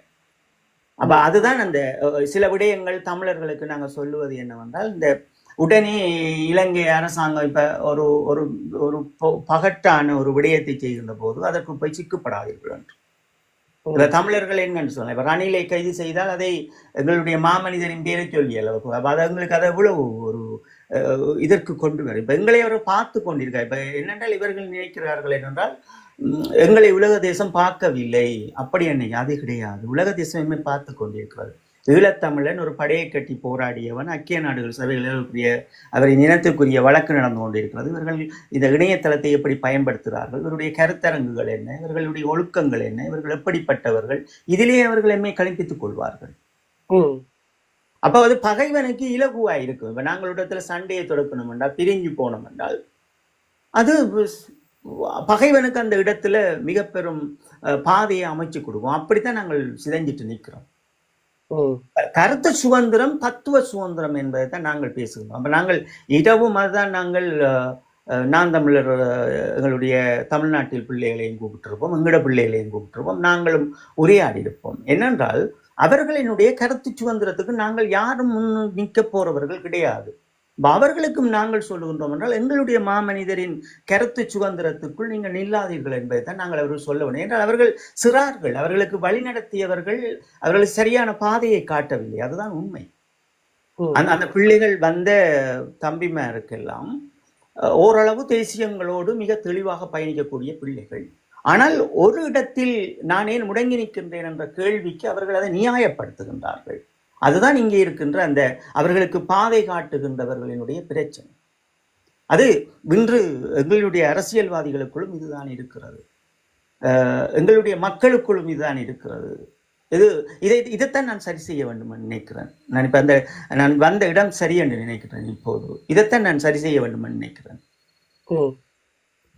அப்ப அதுதான் தரேன். இப்ப ஐக்கிய நாடுகள் சபைகளை பொறுத்தளவில் இந்த வருடங்களுக்கு பிறகோ அல்ல அடுத்த வருடங்களுக்கு பிறகோ தமிழர்களுக்குரிய நீதி என்பது அது அப்படியே தான் அவர்கள் எடுத்துக்கொண்டு செல்ல போகின்றார்கள். எமக்குரிய நேரங்களும் காலங்களும் எமக்கு கிடைக்கப்பெற போகின்றதால் நாங்கள் என்ன செய்ய போகின்றோம்? இப்ப நாங்கள் முக்கியமாக இதற்குள் பகைவன் பிரித்து வைத்திருக்கின்ற அத்தனை விடயங்களும் நாங்கள் இந்த ஆண்டே சரி செய்து விட வேண்டும். அது எங்களை சுற்றி உலகப்பரப்பு எங்கும் எங்களினுடைய உறவு முறை என்பது அவர்களுடைய பாராளுமன்றங்களை அலங்கரிக்க வேண்டும். இதை நாங்கள் சரி செய்யாமல் ஐக்கிய நாடுகள் சபைகளுக்குள் தீர்வுகளை பெற்றுவிட முடியாது. சுயநிர்ணய உரிமை நான் தெளிவாக புரிஞ்சு கொள்ள வேண்டும். இல்லையோ திருப்பியும் ஓடிப்போய் உள்ளக பொறிமுறைக்குள்ள நாங்கள் நிற்க போறோம். உள்ளக பொறிமுறைகளுக்குள்ள 13வது திருச்சட்டம் கூட கிடைக்காது. ஏன்னா உங்களுக்கு ஜேவிபியை தெரியும். ஜேவிபி யாருன்றது இந்த உலகத்தில் இருக்கிற எல்லா தமிழனுக்கும், இவர்களுடைய சித்தப்பா பெரியப்பா மாமன் மச்சான் எல்லாருக்கும் தெரியும். இவர்கள் போடுற வேஷம். இன்றைக்கு சில தமிழர்கள் தங்களுடைய வருமானங்களுக்காக ஊடகங்கள் இன்றைக்கு ஜேவிபியினுடைய ஜனாதிபதி அவர்களை தூக்கி வச்சு கொண்டிருக்கணும். ஜேவிபி அவர்களுடைய ஜனாதிபதி அந்த அரசாங்கம் என்று உண்மை என்றால் இந்த அடிப்படை பாமன மக்களினுடைய வாழ்வியலுக்கு எதை குறைத்து வைத்திருக்கின்றார்கள்? அரிசியின் விலை குறைத்திருக்கின்றார்களா? அரசு கொடுப்பனவு செய்கின்றார்களா? அல்லது கணவன் இல்லாத பெண்களுக்கு வாழ்வியலுக்கு ஏதாவது உதவி செய்கிறாரா? இல்லை. அல்லது கண்டறியாத அம்மா அப்பாவுக்கு பிச்சை சம்பளம் எவ்வளவு போடுகின்றார்கள்?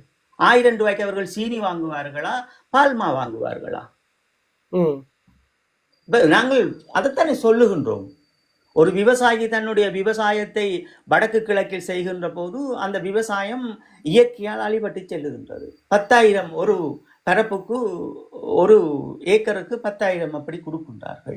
ஆனால் அவனுடைய பணம் 25,000 30,000 ரூபாய் அதுக்கு செலவழிக்கின்றான்.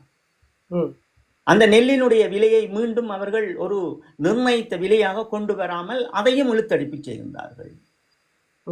அப்ப நீங்கள் எம்மை அழிப்பதற்கு மட்டுமே நீங்கள் அரசியலை கற்றுக்கொண்டீர்கள், உளவியலை கற்றுக்கொண்டீர்களே தவிர நீங்கள் மக்களுக்காக அல்ல. நாங்கள் பொதுவாக பேசுகின்றோம். அது சிங்கள மக்களுக்காகவும் தான், தமிழ் மக்களுக்காகவும் தான், முஸ்லிம் மக்களுக்காகவும் தான் நாங்கள் பேசுகின்றோம்.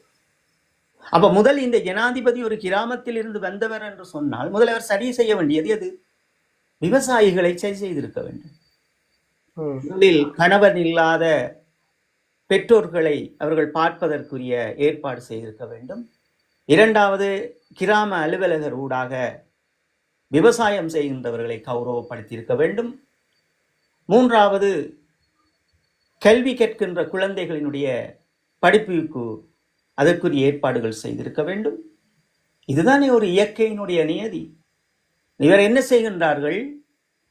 தமிழர்களினுடைய போர்க்குற்றத்தின் பிரதிநிதிகளை கைது செய்வது போன்ற ஊழல்களை கொண்டு வந்து வைக்கின்றார்கள். இலங்கையில் ஊழல் இல்லை என்று சொல்லுவதே இவருக்கு தெரியும். இவருக்கு பின்னால் நிற்பவர்களும் இந்த அரசாங்கத்தின் இத்தனை ஆண்டுகளும் அந்த எங்களுடைய மண்ணில் வாழ்ந்தவர்கள் எத்தனை ஊழல் செய்திருப்பார்கள் என்பதும் தெரியும். இதையெல்லாம் சரி செய்வதா முதல் நாங்கள் அவர்களை களைந்தறிந்து விட்டு இந்த அப்பாவிகளினுடைய விடயங்களை செய்வதா? இப்ப எதற்காக இந்த சிறையில் இருக்கின்றவர்கள் இன்னும் பாடுகின்றார்கள்? ஏன் விடுங்களேன், நீங்கள் தான் நல்ல அரசாங்கமாச்சு, விடுங்கோ. அப்ப நாங்கள் முதல்ல தெளிவாக இல்லாமல் தமிழர்கள் நாங்கள் அரசியல் பேச முடியாது, அரசியல் கற்றுக்கொள்ளவும் முடியாது, எங்களுடைய அடுத்த தலைமுறையை நாங்கள் காப்பாற்ற முடியாது. இன்றைக்கு நாங்கள் ஜேவிபி கட்சியினுடைய ஜனாதிபதி அவர்களை விமர்சித்தால் இன்று அவர்கள் எம்மோடு இவ்வளவு ஒரு காணொளியை ஓடாதபடி வந்து செய்வது, அதற்குள் நிற்பது, நாங்கள் ஒரு தமிழன், நாங்கள் தமிழர்களுக்காக பேசுவோம், எங்களை வந்து அவமானப்படுத்துவது. நீங்கள் பார்த்தீர்கள் என்றால் ஜேவிபியோடு நிற்பவர்கள் எல்லாம் எம்மை வந்து அவமானப்படுத்துகின்றார்கள். ஒரு ஈழத்தமிழன் இந்த களமுனையில் தன் வாழ்வையும் குடும்பங்களையும் துறந்து நின்ற அத்தனை எங்களுடைய நண்பர்களும் சிதைந்து களமுனையில் நின்று குடும்பத்தை விட்டு இந்த மண்ணுக்காக உழைத்தவர்கள் இது மிகுதியா இருப்பென்றவரை தான் நான் எங்களுடைய மாமனிதர் அவர்களே அவர் அன்றே அதை குறிப்பிட்டிருந்தார். இது ஒரு இயற்கை. ஒரு போர் நடக்கின்ற ஒரு யுகத்தில் மிகுதியானவர்கள் இருப்பது ஒரு யுகம். ஆனால் நீங்கள் சிங்களவர்களை ஆதரிப்பதற்காக உன் இனத்துக்காக போராடியவர்களை நீயே ஒரு தமிழ் மகன் விமர்சிக்கின்ற போது அது எவ்வளவு வலியாக இருக்கிறது. சரி, அவர்கள் விளக்கேற்றிட்டார்கள். சரி, விளக்கேற்றியவர்களை இவ்வளவு அவமானப்படுத்துவதா? களமுனையினுடைய வடிவம் ஏன் நீ நிற்கவில்லை? இவர்களை விமர்சனம் செய்வது நீ ஏன் களமுனையில் நிற்கவில்லை? எதற்காக நீ ஓடி வந்தாய்? இதுல வந்து என்ன, அதுல ஒரு வேற மற்ற மாயம் வந்து ஒரு பொதுமகன்ற பார்வையில பாருங்களேன். இவர்கள் வந்து களத்துல நின்றவர்கள், அது பக்கத்துல வந்து அவர்களோட நண்பர்களோட தியாகம் நன்கு அறிந்தவர்கள். அப்படிப்பட்டவர்களே வந்து பிழையா நடக்கும் போது மக்கள் வந்து சீர்றது வந்து ஒரு இவர்களே அப்படி இருக்கும் வழி நடத்த வேண்டியவர்களே வந்து பிழையா இருக்கும் போது சரியா தங்களோட நண்பர்களோட வழியை வந்து பார்த்தவர்கள் அவர்களுடைய வித்திரோல வந்து தூக்கி கொண்டு போனவர்கள், இப்படிப்பட்டவர்களே வந்து இப்ப வந்து பிழையா நடக்கும் போது அந்த இது வந்து ஒரு இந்த பார்த்து கொண்டிருக்க மக்கள் எல்லாம் அறிகிற மக்களுக்கு வந்து சீற்றமடைகிறது வந்து ஒரு நோமலான விடயம் தானே. என்ன இல்ல, அது உண்மை. அதான் நான் சொல்றேன். அது இப்ப சீட்டம் அடைஞ்சிட்டுனா தானே எல்லாரும் இந்த நொடி வரை அதை இழுத்து கொண்டு போனால் பிரச்சனையாகும் இல்லையா? பகைவனுக்கு அது இடமாகும். அதுல வந்து எச்சரிக்கையா இருக்கு. இதுல வந்து மக்கள் எச்சரிக்கையா இருக்கிறது, அவர்கள் வந்து மீண்டும் வந்து தப்பு செய்யாமல் இருக்கிறது, மக்களுக்கு திருப்பி ஞாபகம் ஊற்றுறது வந்து பிள்ளையா நான் பார்க்கலையா அதுல வந்து அந்த விடயத்துல. இப்ப பகைவன் வந்து உங்களை பயகாடி கொண்டுதான் இருக்க போறான். பகைவன் உங்களை ஒரு பாதைகளை உருவாக்கி கொண்டு அதுக்குள்ள தமிழர்களை தள்ளி கொண்டுதான் விடுவான்.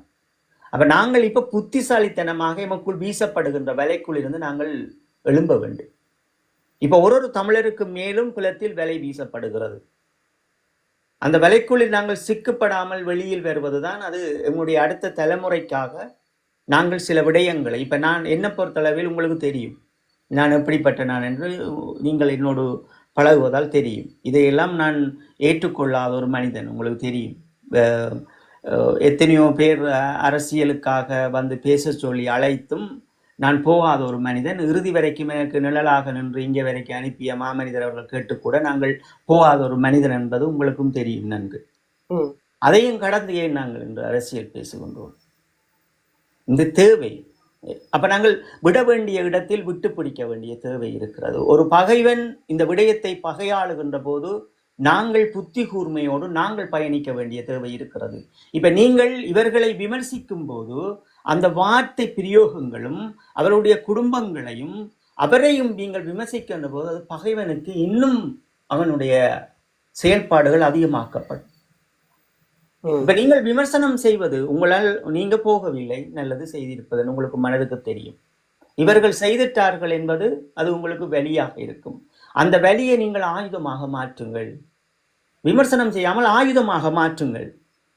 நீ செய்யாத விடயத்தை நான் செய்கின்றேன். இப்ப விளக்கு வைத்தவர்கள் இதுவரை என்ன செய்யவில்லை என்று நாங்கள் கேள்விகளை எழுப்பியிருந்தோம் எங்களுடைய மக்களுக்கு. அவர்களிடம் நாங்கள் கேட்டது ஒரு நியாயமான கேள்விகளும். நீங்களும் கேளுங்கள், கேள்விகளை கேளுங்கள். ஆனால் அவர்களை விமர்சிப்பதற்கு இங்கே அந்த விமர்சனம் என்பது அதிகமான விமர்சனங்கள் ஒருவர் பேசிய ஆடியோக்களில் இருக்கிறது. ம். அதெல்லாம் கேட்கும்போது இந்த இனம் வந்து அது அப்படி பேசுவது அது முறையல்ல. அது பகைவன் மட்டும்தான் அப்படி அவன் பகைவன் கூட நமக்கு பேசியவன் கிடையாது. ம். இந்த நாகரிகங்கள் எங்கே இருந்து வருகிறது? ஏன் எங்களுடைய இனத்து அவர்கள் செய்கிறார்கள். அவர்கள் யாரோ ஒருவர் அவரது காயை நகர்த்துகின்றார். அப்பாவிகளும் போய் செய்வார்கள், அல்லது உண்மையானவர்களும் போய் செய்வார்கள். மரியாதை கொடுக்க எனக்கு இப்ப இதில் இருக்கிற தரன் உங்களுக்கு இன்னொரு விடயத்தை சொல்றேன்.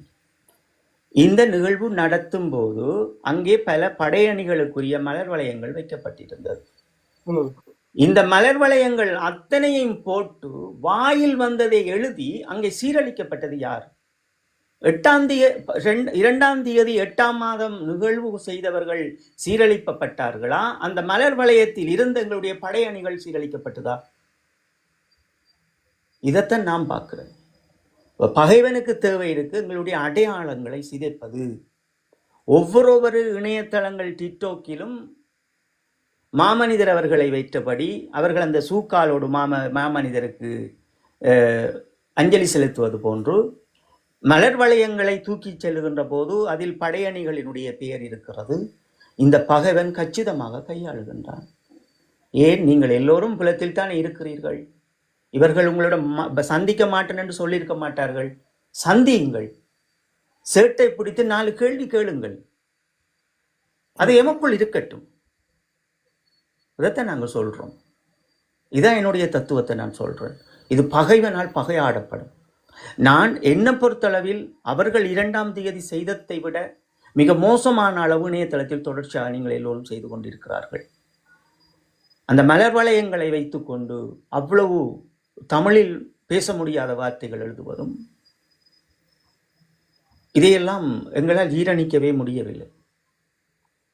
சரி, ஒருவர் இதற்குள் நின்று செய்கின்றார், நாங்களே சொல்லி இருப்போம்.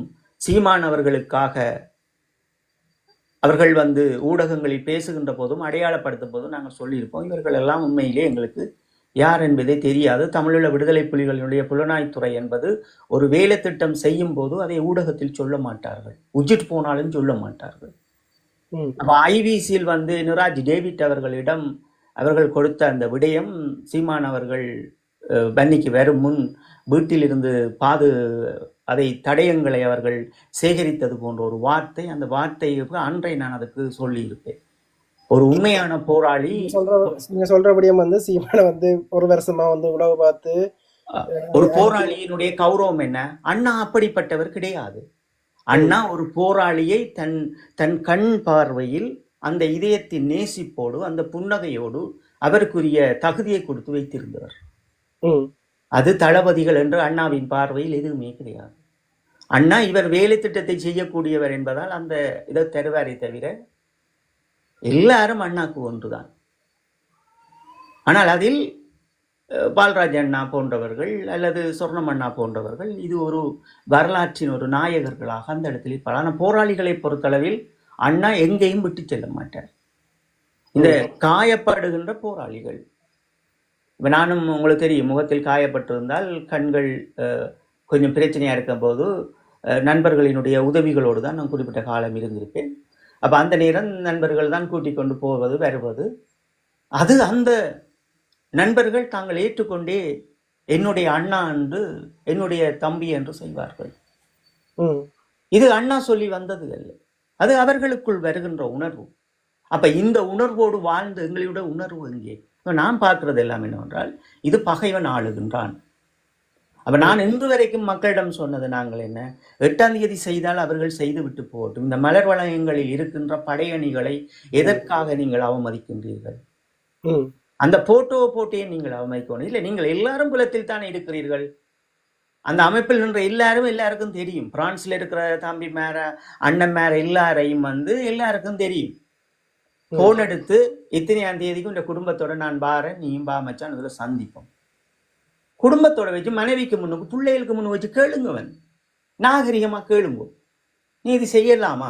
அதான் நாங்கள் உங்களை கூப்பிடுறோம், வாங்க. என்னுடைய குடும்பத்தோட நான் பாரேன், உங்களோட குடும்பத்தையும் எந்த குடும்பத்தையும் உங்களோட மனைவியும் பார்க்கட்டும், என்னுடைய மனைவி எப்படி இருக்கிறான்னு.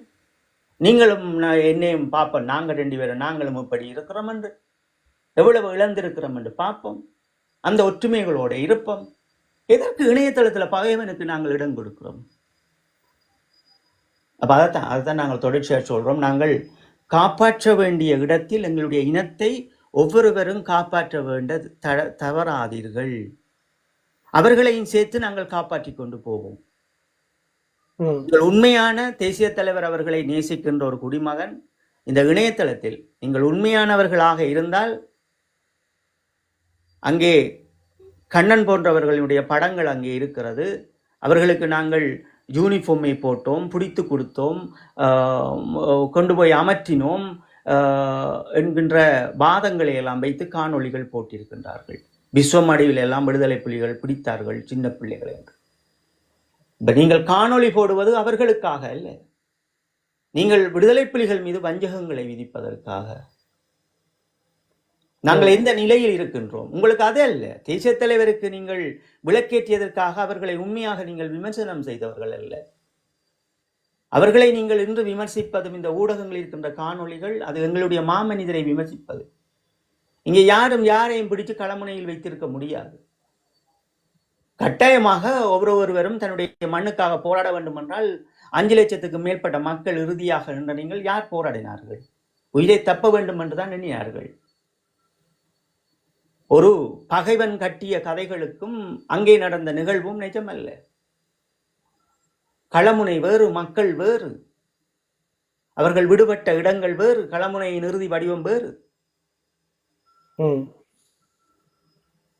நாங்கள் அதான் சொல்றோம் என்னென்றால், உங்களுக்கு வாயில் வருவதை வைத்துக்கொண்டு இவர்களை அவமதிப்பதாக எங்களினுடைய படையணிகளை அவமதிப்பது, மலர் வளையங்களை அவமதிப்பது, அண்ணா சூக்காலோடு நிற்கிறார், சூக்காலோடு ஒருவர் நிற்கிறார் என்றால் அவர் வீட்டில் நீ போகணும், நீ புலத்துல தான் நீ இருக்கிற. அண்ணாவினுடைய வீரவணக்க கூட்டத்தினுடைய அந்த நிகழ்வுக்கு ஒருவர் சூவோடு நிற்கிறார் என்றால் உனக்கு அவரை தெரியும் என்றால் நீ நேரடியாக போக வேண்டும். அதான் உன்னுடைய உணர்வு. நீ ஊடகத்தில் அந்த மாமனிதர் அவர்களுடைய படத்தை போட்டு நீ விமர்சிப்பதற்கு அதுக்கு உனக்கு எந்த அருகதையும் கிடையாது. நீயும் அவர்களும் ஒன்றுதான், நீ நல்லவன் கிடையாது. ஒருவர் ஒரு நிகழ்வை எடுத்து நடத்துகிறார் என்றால் அவர் மட்டும்தான் உனக்கு உன்னுடைய கருத்தாடலுக்கும் உன்னுடைய தேசத்துக்கும் அவர் எதிரியாக அதை மட்டும் சொல்லு. அவருடைய மனைவியும் பிள்ளையும் என்ன செய்தது? அப்ப நாங்கள் திருத்த வேண்டிய இடம் இருக்குது. நாங்கள் மக்கள் இப்ப இவர்களை நாங்கள் நியாயப்படுத்த போறதும் இல்லை, இவர்களை நாங்கள் நியாயப்படுத்தும் போல எங்களோட மக்களை நாங்கள் சரி செய்ய வேண்டிய இடம் இருக்கிறது. அண்ணாக்கு சரி செய்ய வேண்டிய இடம் இருக்கிறது. இவர்கள் எல்லாத்துக்கும் அண்ணாவைத்தானே சொல்கிறார்கள். தமிழ்நாட்டை எடுத்தாலும் அண்ணாவை சொல்லுவார்கள், இவர்களை எடுத்தாலும் அண்ணாவை சொல்லுவார்கள். புலத்தில் அரசியல் செய்வர் அண்ணா எடுப்பார்கள். இதே சுமந்திரன் எதிர்ப்பவன் சுமந்திரன் மதிப்ப செட்ட வருகின்ற இதுக்கு எங்களுடைய திலீப் அண்ணாக்கு வந்து விளக்கேற்ற போகிறார். போன வருடம் டக்ளஸ் வந்து ஏற்றியது உங்களுக்கு எல்லாம் தெரியும். இப்ப இவர்களே ஏற்ற போறாள். நீங்க என்ன செய்யலும்? முதல்ல அடுத்த தலைமுறையை பார்ப்பேன். என்னென்ன செய்யுங்க. விளக்கேற்றுறீங்களா? அவரை இலட்சத்தை தூக்கி நிற்கிறீங்களா? என்ன செய்றீங்க? நாங்களே இவ்வளவு பிரச்சனை.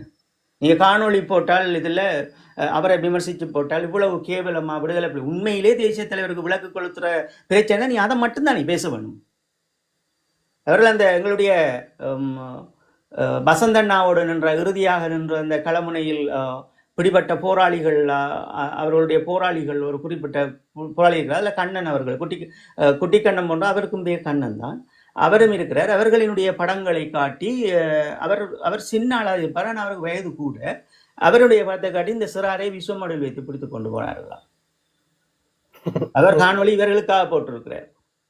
நீ எதை சொல்ல வார? இணையதளத்தில் நீ எது ரிஜிஸ்டர் பண்ற? அது எங்களுக்கு விஷம். விளக்கேற்றியவர்களை விட இதுதான் விஷம்.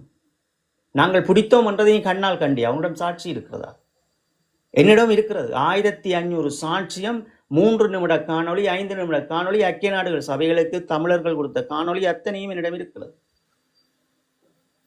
நீங்கள் என்னவாவது கொடுங்கள், நாங்கள் நேரடியாக நிற்கின்றோம். நேரடியாக கூட்டி வாருங்கள். இதைத்தான் நாங்கள் சொல்லியிருக்கிறோம். படையணியையும் கூட்டி கொண்டு வாங்கோ, இவர்களையும் கூட்டி வாங்கோ. ஐசிசிக்கு நாங்கள் வேற தயாராக இருக்கிறோம். நீங்கள் விசாரணை செய்யும் போது நாங்கள் தாராளமாக வருகின்றோம். கூட்டி வாங்கோ. நீங்கள் 1500 பேர் கிளிப் கொடுத்துருக்கணும். சரி, உங்களோட டாக்குமெண்டேஷனை கொடுத்து இலங்கையினுடைய அப்போ நாங்கள் ஜெயிலில் இருந்திருக்கிறோம், எங்களுக்கு தெரியாது. நாங்கள் கேட்பதா தான். நீங்கள் அவரை கூட்டி கொண்டு வாங்கோ, விசாரணை செய்யுங்கோ. நாங்கள் படிப்படியாக மக்களை விட்டதற்குரிய அனைத்து அத்தாட்சியும் என்னிடம் இருக்கிறது.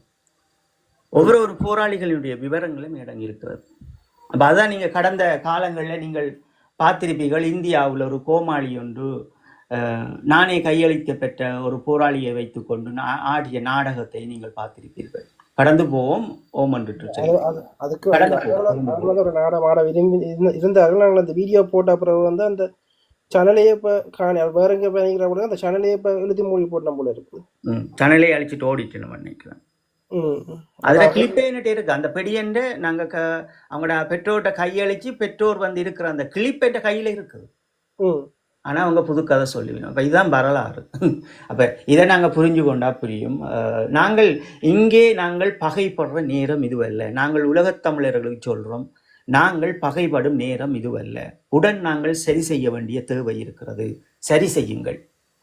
எவ்வளவுக்கு நாங்கள் ஐக்கிய நாடுகளை பலப்படுத்த முடியும், எவ்வளவுக்கு எங்களுடைய வேலை திட்டங்களை விரைவுபடுத்த முடியுமோ அவ்வளவுக்கு நாங்கள் செய்தோம் என்றால் அடுத்த தலைமுறையினுடைய அபிலாசைகளோடும் எங்களுடைய மாமனிதரின் அவர் சுமந்த அந்த கனவுகளை நாங்கள் தூக்கி நிற்கின்ற மனிதர்களாக இருப்போம். இல்லை இப்படியே நீங்கள் அடிபட்டு கொண்டுதான் இருக்க போகிறீர்கள் என்றால் இப்படி அடிபட்டு இன்னும் எத்தனை காலம்? உங்களுக்கு பெரிய வயதுகள் அல்ல. நீங்கள் அடிபடுகின்ற எல்லோருக்கும் பெரிய வயதுகள் இல்லை. எல்லா 50 கடந்த நீங்கள் தான் இந்த நாசகாச வேலைகளை செய்து கொண்டு நிற்கிறீர்கள். உங்களுக்கு மனதில் இருக்கிற ஈகோ ஒரு புறம், இன்னொரு பக்கம் இந்த நாட்டில் அந்த நாட்டுக்காரன் தருகின்ற டென்ஷன், உங்களுக்கு மனநோய். அந்த அவர்களுடைய வில்லுகளை பார்த்து உங்களுக்கு மனநோய். அதை மனைவியிடமும் காட்டாமல் பிள்ளைகளிடமும் காட்டாமல் கடைசியாக கொண்டு வந்து இவர்களிடம் காட்டுகிறது. உங்களுக்கு மனநோய். உண்மையா தரேன், வேற ஒன்றுமே இல்லை. நாங்கள் விமர்சித்து கொண்டு போவோமா அல்லது இவர்களை நிறுத்திவிட்டு நாங்கள் ஒரு வேலை திட்டத்தை செய்து கொண்டு போவோம்னா அன்னையை பக்குவப்படுத்த அவர் என்ன சொல்லுகிறார் நான் அனுப்பிவிடுறேன் உங்களுக்கு வேணுன்ற பாருங்கோ. இவங்கெல்லாம் விளக்கு கொடுத்ததுக்கு ஆண்டு கேட்டுட்டு ஏதோ இவர்களெல்லாம் டெலோவில் இந்த விளக்கேற்றினவர்கள் அன்னைக்கு விளக்கேற்றினவர்கள் மாற்று இயக்கத்தில் இருந்தது போல் இவர்கள் விஸ்வமடவுள் போராளிகளை பிடித்தார்கள், மல்லாவியில் போராளி பிடித்தார்கள், அவர் கதை சொல்லுகின்றார். இப்ப சீமான் அவர்கள் சொன்னது போன்று காத்தாங்குடி படுகொலையை நாங்கள் தான் செய்தோம், கருணா உயிரோடு இருக்கிறார், போய் கேளுங்கள் என்று. அப்ப கருணா எங்க நின்றது என்று எங்களுக்கு தெரியும். சண்டையில அந்த காலம் அந்த சண்டை அடக்கும் போதே அங்கே இல்லை. அப்ப இப்படித்தான் இந்த கேவலமான அரசியலை தான் இந்த உலகம் செய்து வச்சிருக்கு. தமிழர்களுக்கு இந்த தெளிவு வந்து கருணா கேட்கும் போது கருணா வந்து ஒன்றும் ஒரு தளபதி மீது வந்து குற்றச்சாட்டு சொல்லிட்டு அவர்கிட்ட கேட்டோடனே அவர் இன்னொருவர்கிட்ட சொல்றாரு. இப்படி வந்து எங்களுக்குள்ளேயே உண்மையான ஏனென்ன இப்ப பல பேர் வந்து என்னோட கதைக்கிறவர்களை வந்து சேர சூழ இது வந்து வரலாறுல வந்து பாண்டியன் வரலாறு வந்து சொல்லிக் கொண்டு திரிகிறார்கள். ஏன் இவர்களுக்கு வந்து ஏன் எங்களோட இறுதி போர்ந்த எங்களோட கண் முன்னால் நடந்த இறுதி போர்ந்த வரலாறு தெரியாமல் மறைக்கப்படுது? ஏன் வந்து அந்த உண்மையான வரலாறை கடத்தாமல் பொய்யான வரலாறுகளை வந்து இவர்கள் கடத்துறார்கள்? அதானே நாங்கள் கதைச்சு கொண்டிருக்கிறோம். இந்த ஏன் பொய்கள் இதுன்றது அதுலயே வந்து எனக்கு ஆச்சரியமான விடயமா இருந்தது. ஆனந்தி அக்கா நீங்க சொன்னது ஆனந்தி அக்கா சொன்னது இந்த சிரட்டை என்ற விடயம். நான் நினைச்சேன் இந்த இறுதி கட்டத்துல சிரட்டை இருந்தேன். நீங்க சொன்ன அப்புறம் தான் எங்களுக்கு இது இருந்துச்சு. அந்த இறுதி கட்டத்துல சிரட்டையே அங்கே இல்லை, தேங்காய் இல்லாத போது வந்து அப்படி சிரட்டை இருக்கும். அதுக்கு பிறகு நான் விசாரிச்ச போதுதான் அங்க வந்து சிரட்டைன்றது வந்து இது வந்து அதன் பாரதூர விடயம் என்னன்னா அது எங்களை வந்து கேவலப்படுத்துறதுக்காண்டி பாதிக்கப்பட்ட விடயம் தான் இந்த சிரட்டி என்றதை வந்து அதை வந்து இவர்கள் வந்து இங்க அமைப்புகள் வந்து அதை தூக்கி திரிகிறது தான் ஆச்சரியமான விடயமா இருக்குன்னு. இல்ல அதுதான் பிரச்சனை. இதுதான் இந்த பிரச்சனை. இப்ப அதானே சொல்றேன், நாங்கள் ஒரு விடயத்தை வந்து எந்த அளவிற்கு புரிந்து கொள்கிறோம், எந்த அளவிற்கு அதை நாங்கள் தெரிந்து கொள்கிறோம், எந்த அளவு அது உண்மையா இருக்கு. அதை விட உண்மை மாவீரர்களுக்கும் எங்களுடைய மாமனிதர் அவர்களுக்கும் உண்மையாக இருப்பது. அவர்களுடைய அடுத்த தலைமுறைக்கு நாங்கள் அதான் சொல்லுவேன், பகைவனானவன் கருவில் இருக்கின்ற சிசுவை, ஈழத்தமிழனுடைய சிசுவினுடைய அரசியலை அழித்தெறிய போகின்றான் என்ற கனவோடு இருக்கின்றான் என்றால் நாங்கள் அந்த சிசுவினுடைய அரசியலை எப்படி தீர்மானிக்க போகின்றோம் என்ற உண்மை சத்திய கோப்பு இருக்க வேண்டும். இதுதான் அந்த சத்திய கோப்பு. அண்ணா சொல்லி தந்த சத்திய கோப்பு இதுதான். அண்ணா எடுத்து சென்ற சத்திய கோப்பும் இதுதான். ஒரு கருவில் இருக்கின்ற ஒரு தமிழ் மகனினுடைய அடையாளம். அந்த அடையாளத்தின் அந்த சிசுக்காக நாங்கள் உண்மையாகவும் நேர்மையாகவும் இருப்பது. எப்படி ஒரு குழந்தையை ஒரு தாய் பிரசவிக்கின்றாளோ அந்த பிள்ளையினுடைய தந்தையார் அவர்களோடு துணையாக நிற்கின்றார்களோ அந்த விதிமுறைகளோடு தான் ஒரு ஈழத்தமிழன் அந்த அரசியலையும் அவன் வகுத்தெடுக்க வேண்டிய தேவை இருக்கிறது. இங்கே நீங்கள் பார்த்தீர்கள் என்றால் உங்களுக்கு தெரியும் என்னவென்றால் தங்களினுடைய சுயநலங்களுக்காக இதுகளை மாற்ற வெளிக்கிடுகின்றார்கள். அது இந்த 17 ஆண்டுகளில் இங்கே சிதறப்பட்டு கிடக்கிறது. அவை இதை சரி செய்யலாம். அண்ணா இதை சரி செய்து காட்டியிருக்கின்றார். எங்களால் சரி செய்ய முடியும். அதாவது நாங்கள் இந்த விமர்சனங்களை கடந்து ஒரு உறவு பாலத்தை நாங்கள் உடனே அதை ஏற்படுத்தி கொண்டு நாங்கள் இதை சரி செய்ய முடியும். ஏனென்றால் நாங்கள் இங்கே எமக்காக நாங்கள் அரசியல் பேசவில்லை. நீங்கள் எல்லோரும் காரோடும் வீடோடும் நல்ல கடைகளோடும் நல்ல ஆடம்பர வாழ்க்கைகளோடும் தான் இருக்கின்றீர்கள். நல்ல வசதியாக தான் எல்லோரும் இருக்கிறீங்க. அப்போ உங்களுக்கு என்ன ஈகோ, என்ன தேவை? உங்களுக்கு ஒன்றே மனசில் இருக்கணும், என்ன அடுத்த சிசுவினுடைய அரசியல். இதுக்காகத்தானே மடிஞ்சிச்சின மாவீரர்கள், இதற்குத்தானே எங்களுடைய மேதகு அவர்கள் நின்றார்கள். அவ்வளவுதான். அப்போ அதை தூக்கி கொண்டு நின்றோம் என்றாலே நாங்கள் இங்கே எல்லாமே சரி செய்திடலாம். எல்லாருமே சரி செய்யலாம், உடனுடன் சரி செய்ய முடியும். ஆனால் பகைவன் விட மாட்டான்.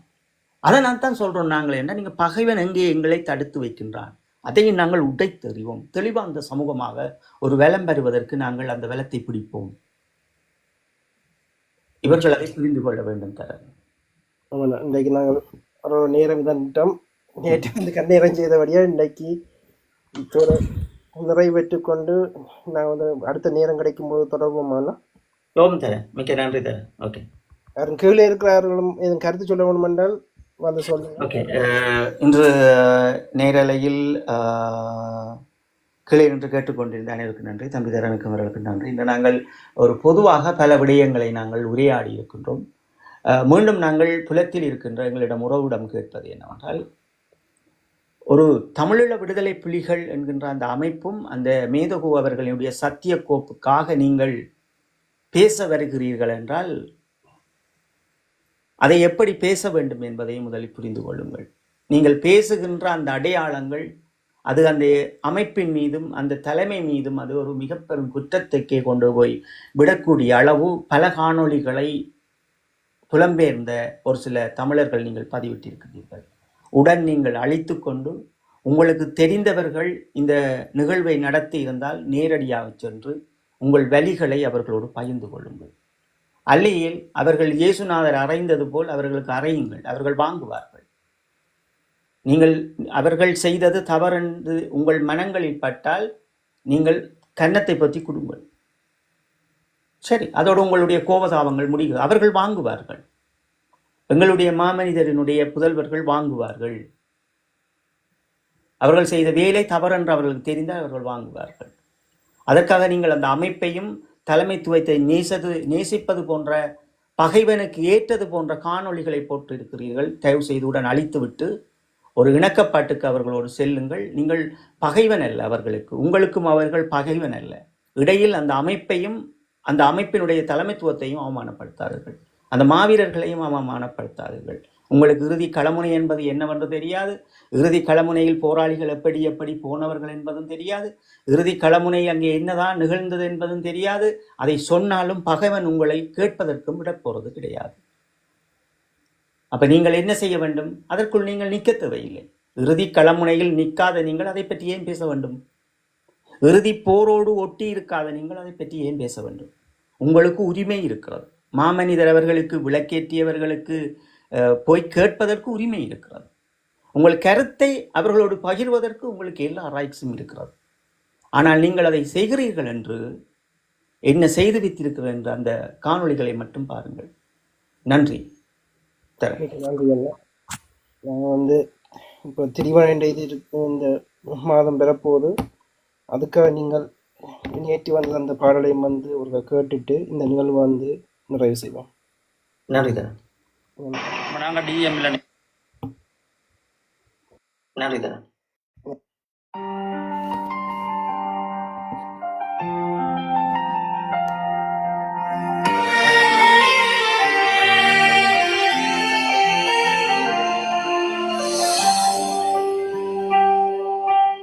ஈழதாகமே எங்கள் அண்ணா, உயிரை தந்தாயே திலீபன் அண்ணா.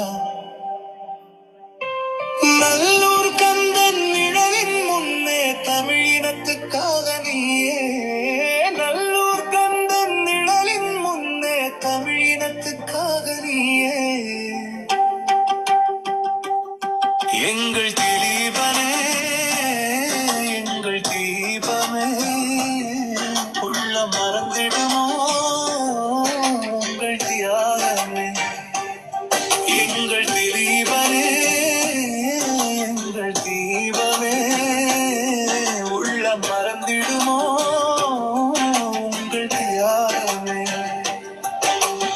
ஈழதாகவே எங்கள் அண்ணா உயிரை தந்தாயே திலீபன் அண்ணா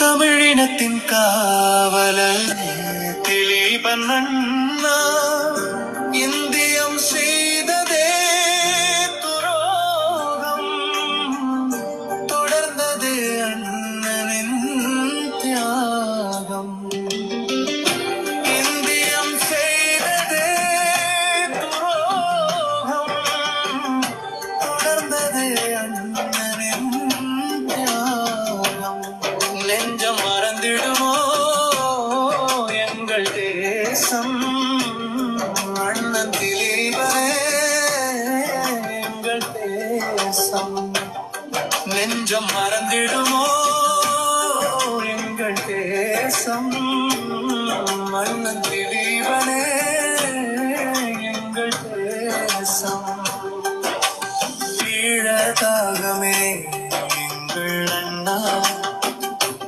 உயிரை தந்தாயே திலீபன் அண்ணா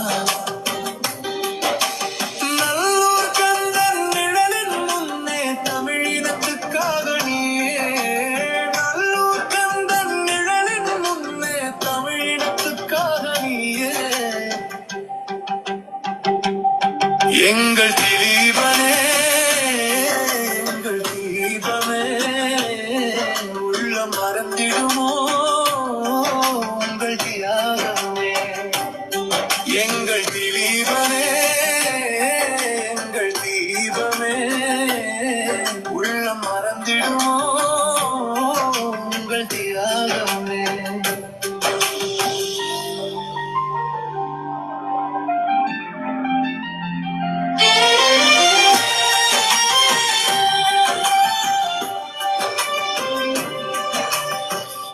பசி மறந்த பார்த்தீபா பாரதம் மூடியதே இதயம்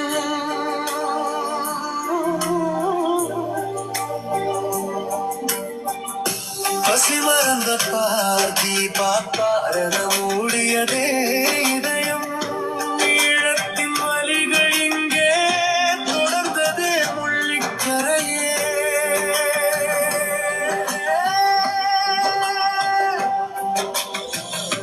ஈழத்தின் வலிகள் இங்கே தொடர்ந்தது முள்ளிக்கரையே எங்கள் ஈழமே எங்கள் திலீபனே உம்மை மறந்திடுமோ எங்கள் தேசமே எங்கள் ஈழமே எங்கள் திலீபனே உம்மை மறந்திடுமோ எங்கள் தேசமே ஈழதாகமே எங்கள் அண்ணா உயிரை தந்தாயே திலீபன் அண்ணா நல்லூர் கந்தன் நிழலின் முன்னே தமிழினத்துக்காக நீயே நல்லூர் கந்தன் நிழலின் முன்னே தமிழினத்துக்காக நீயே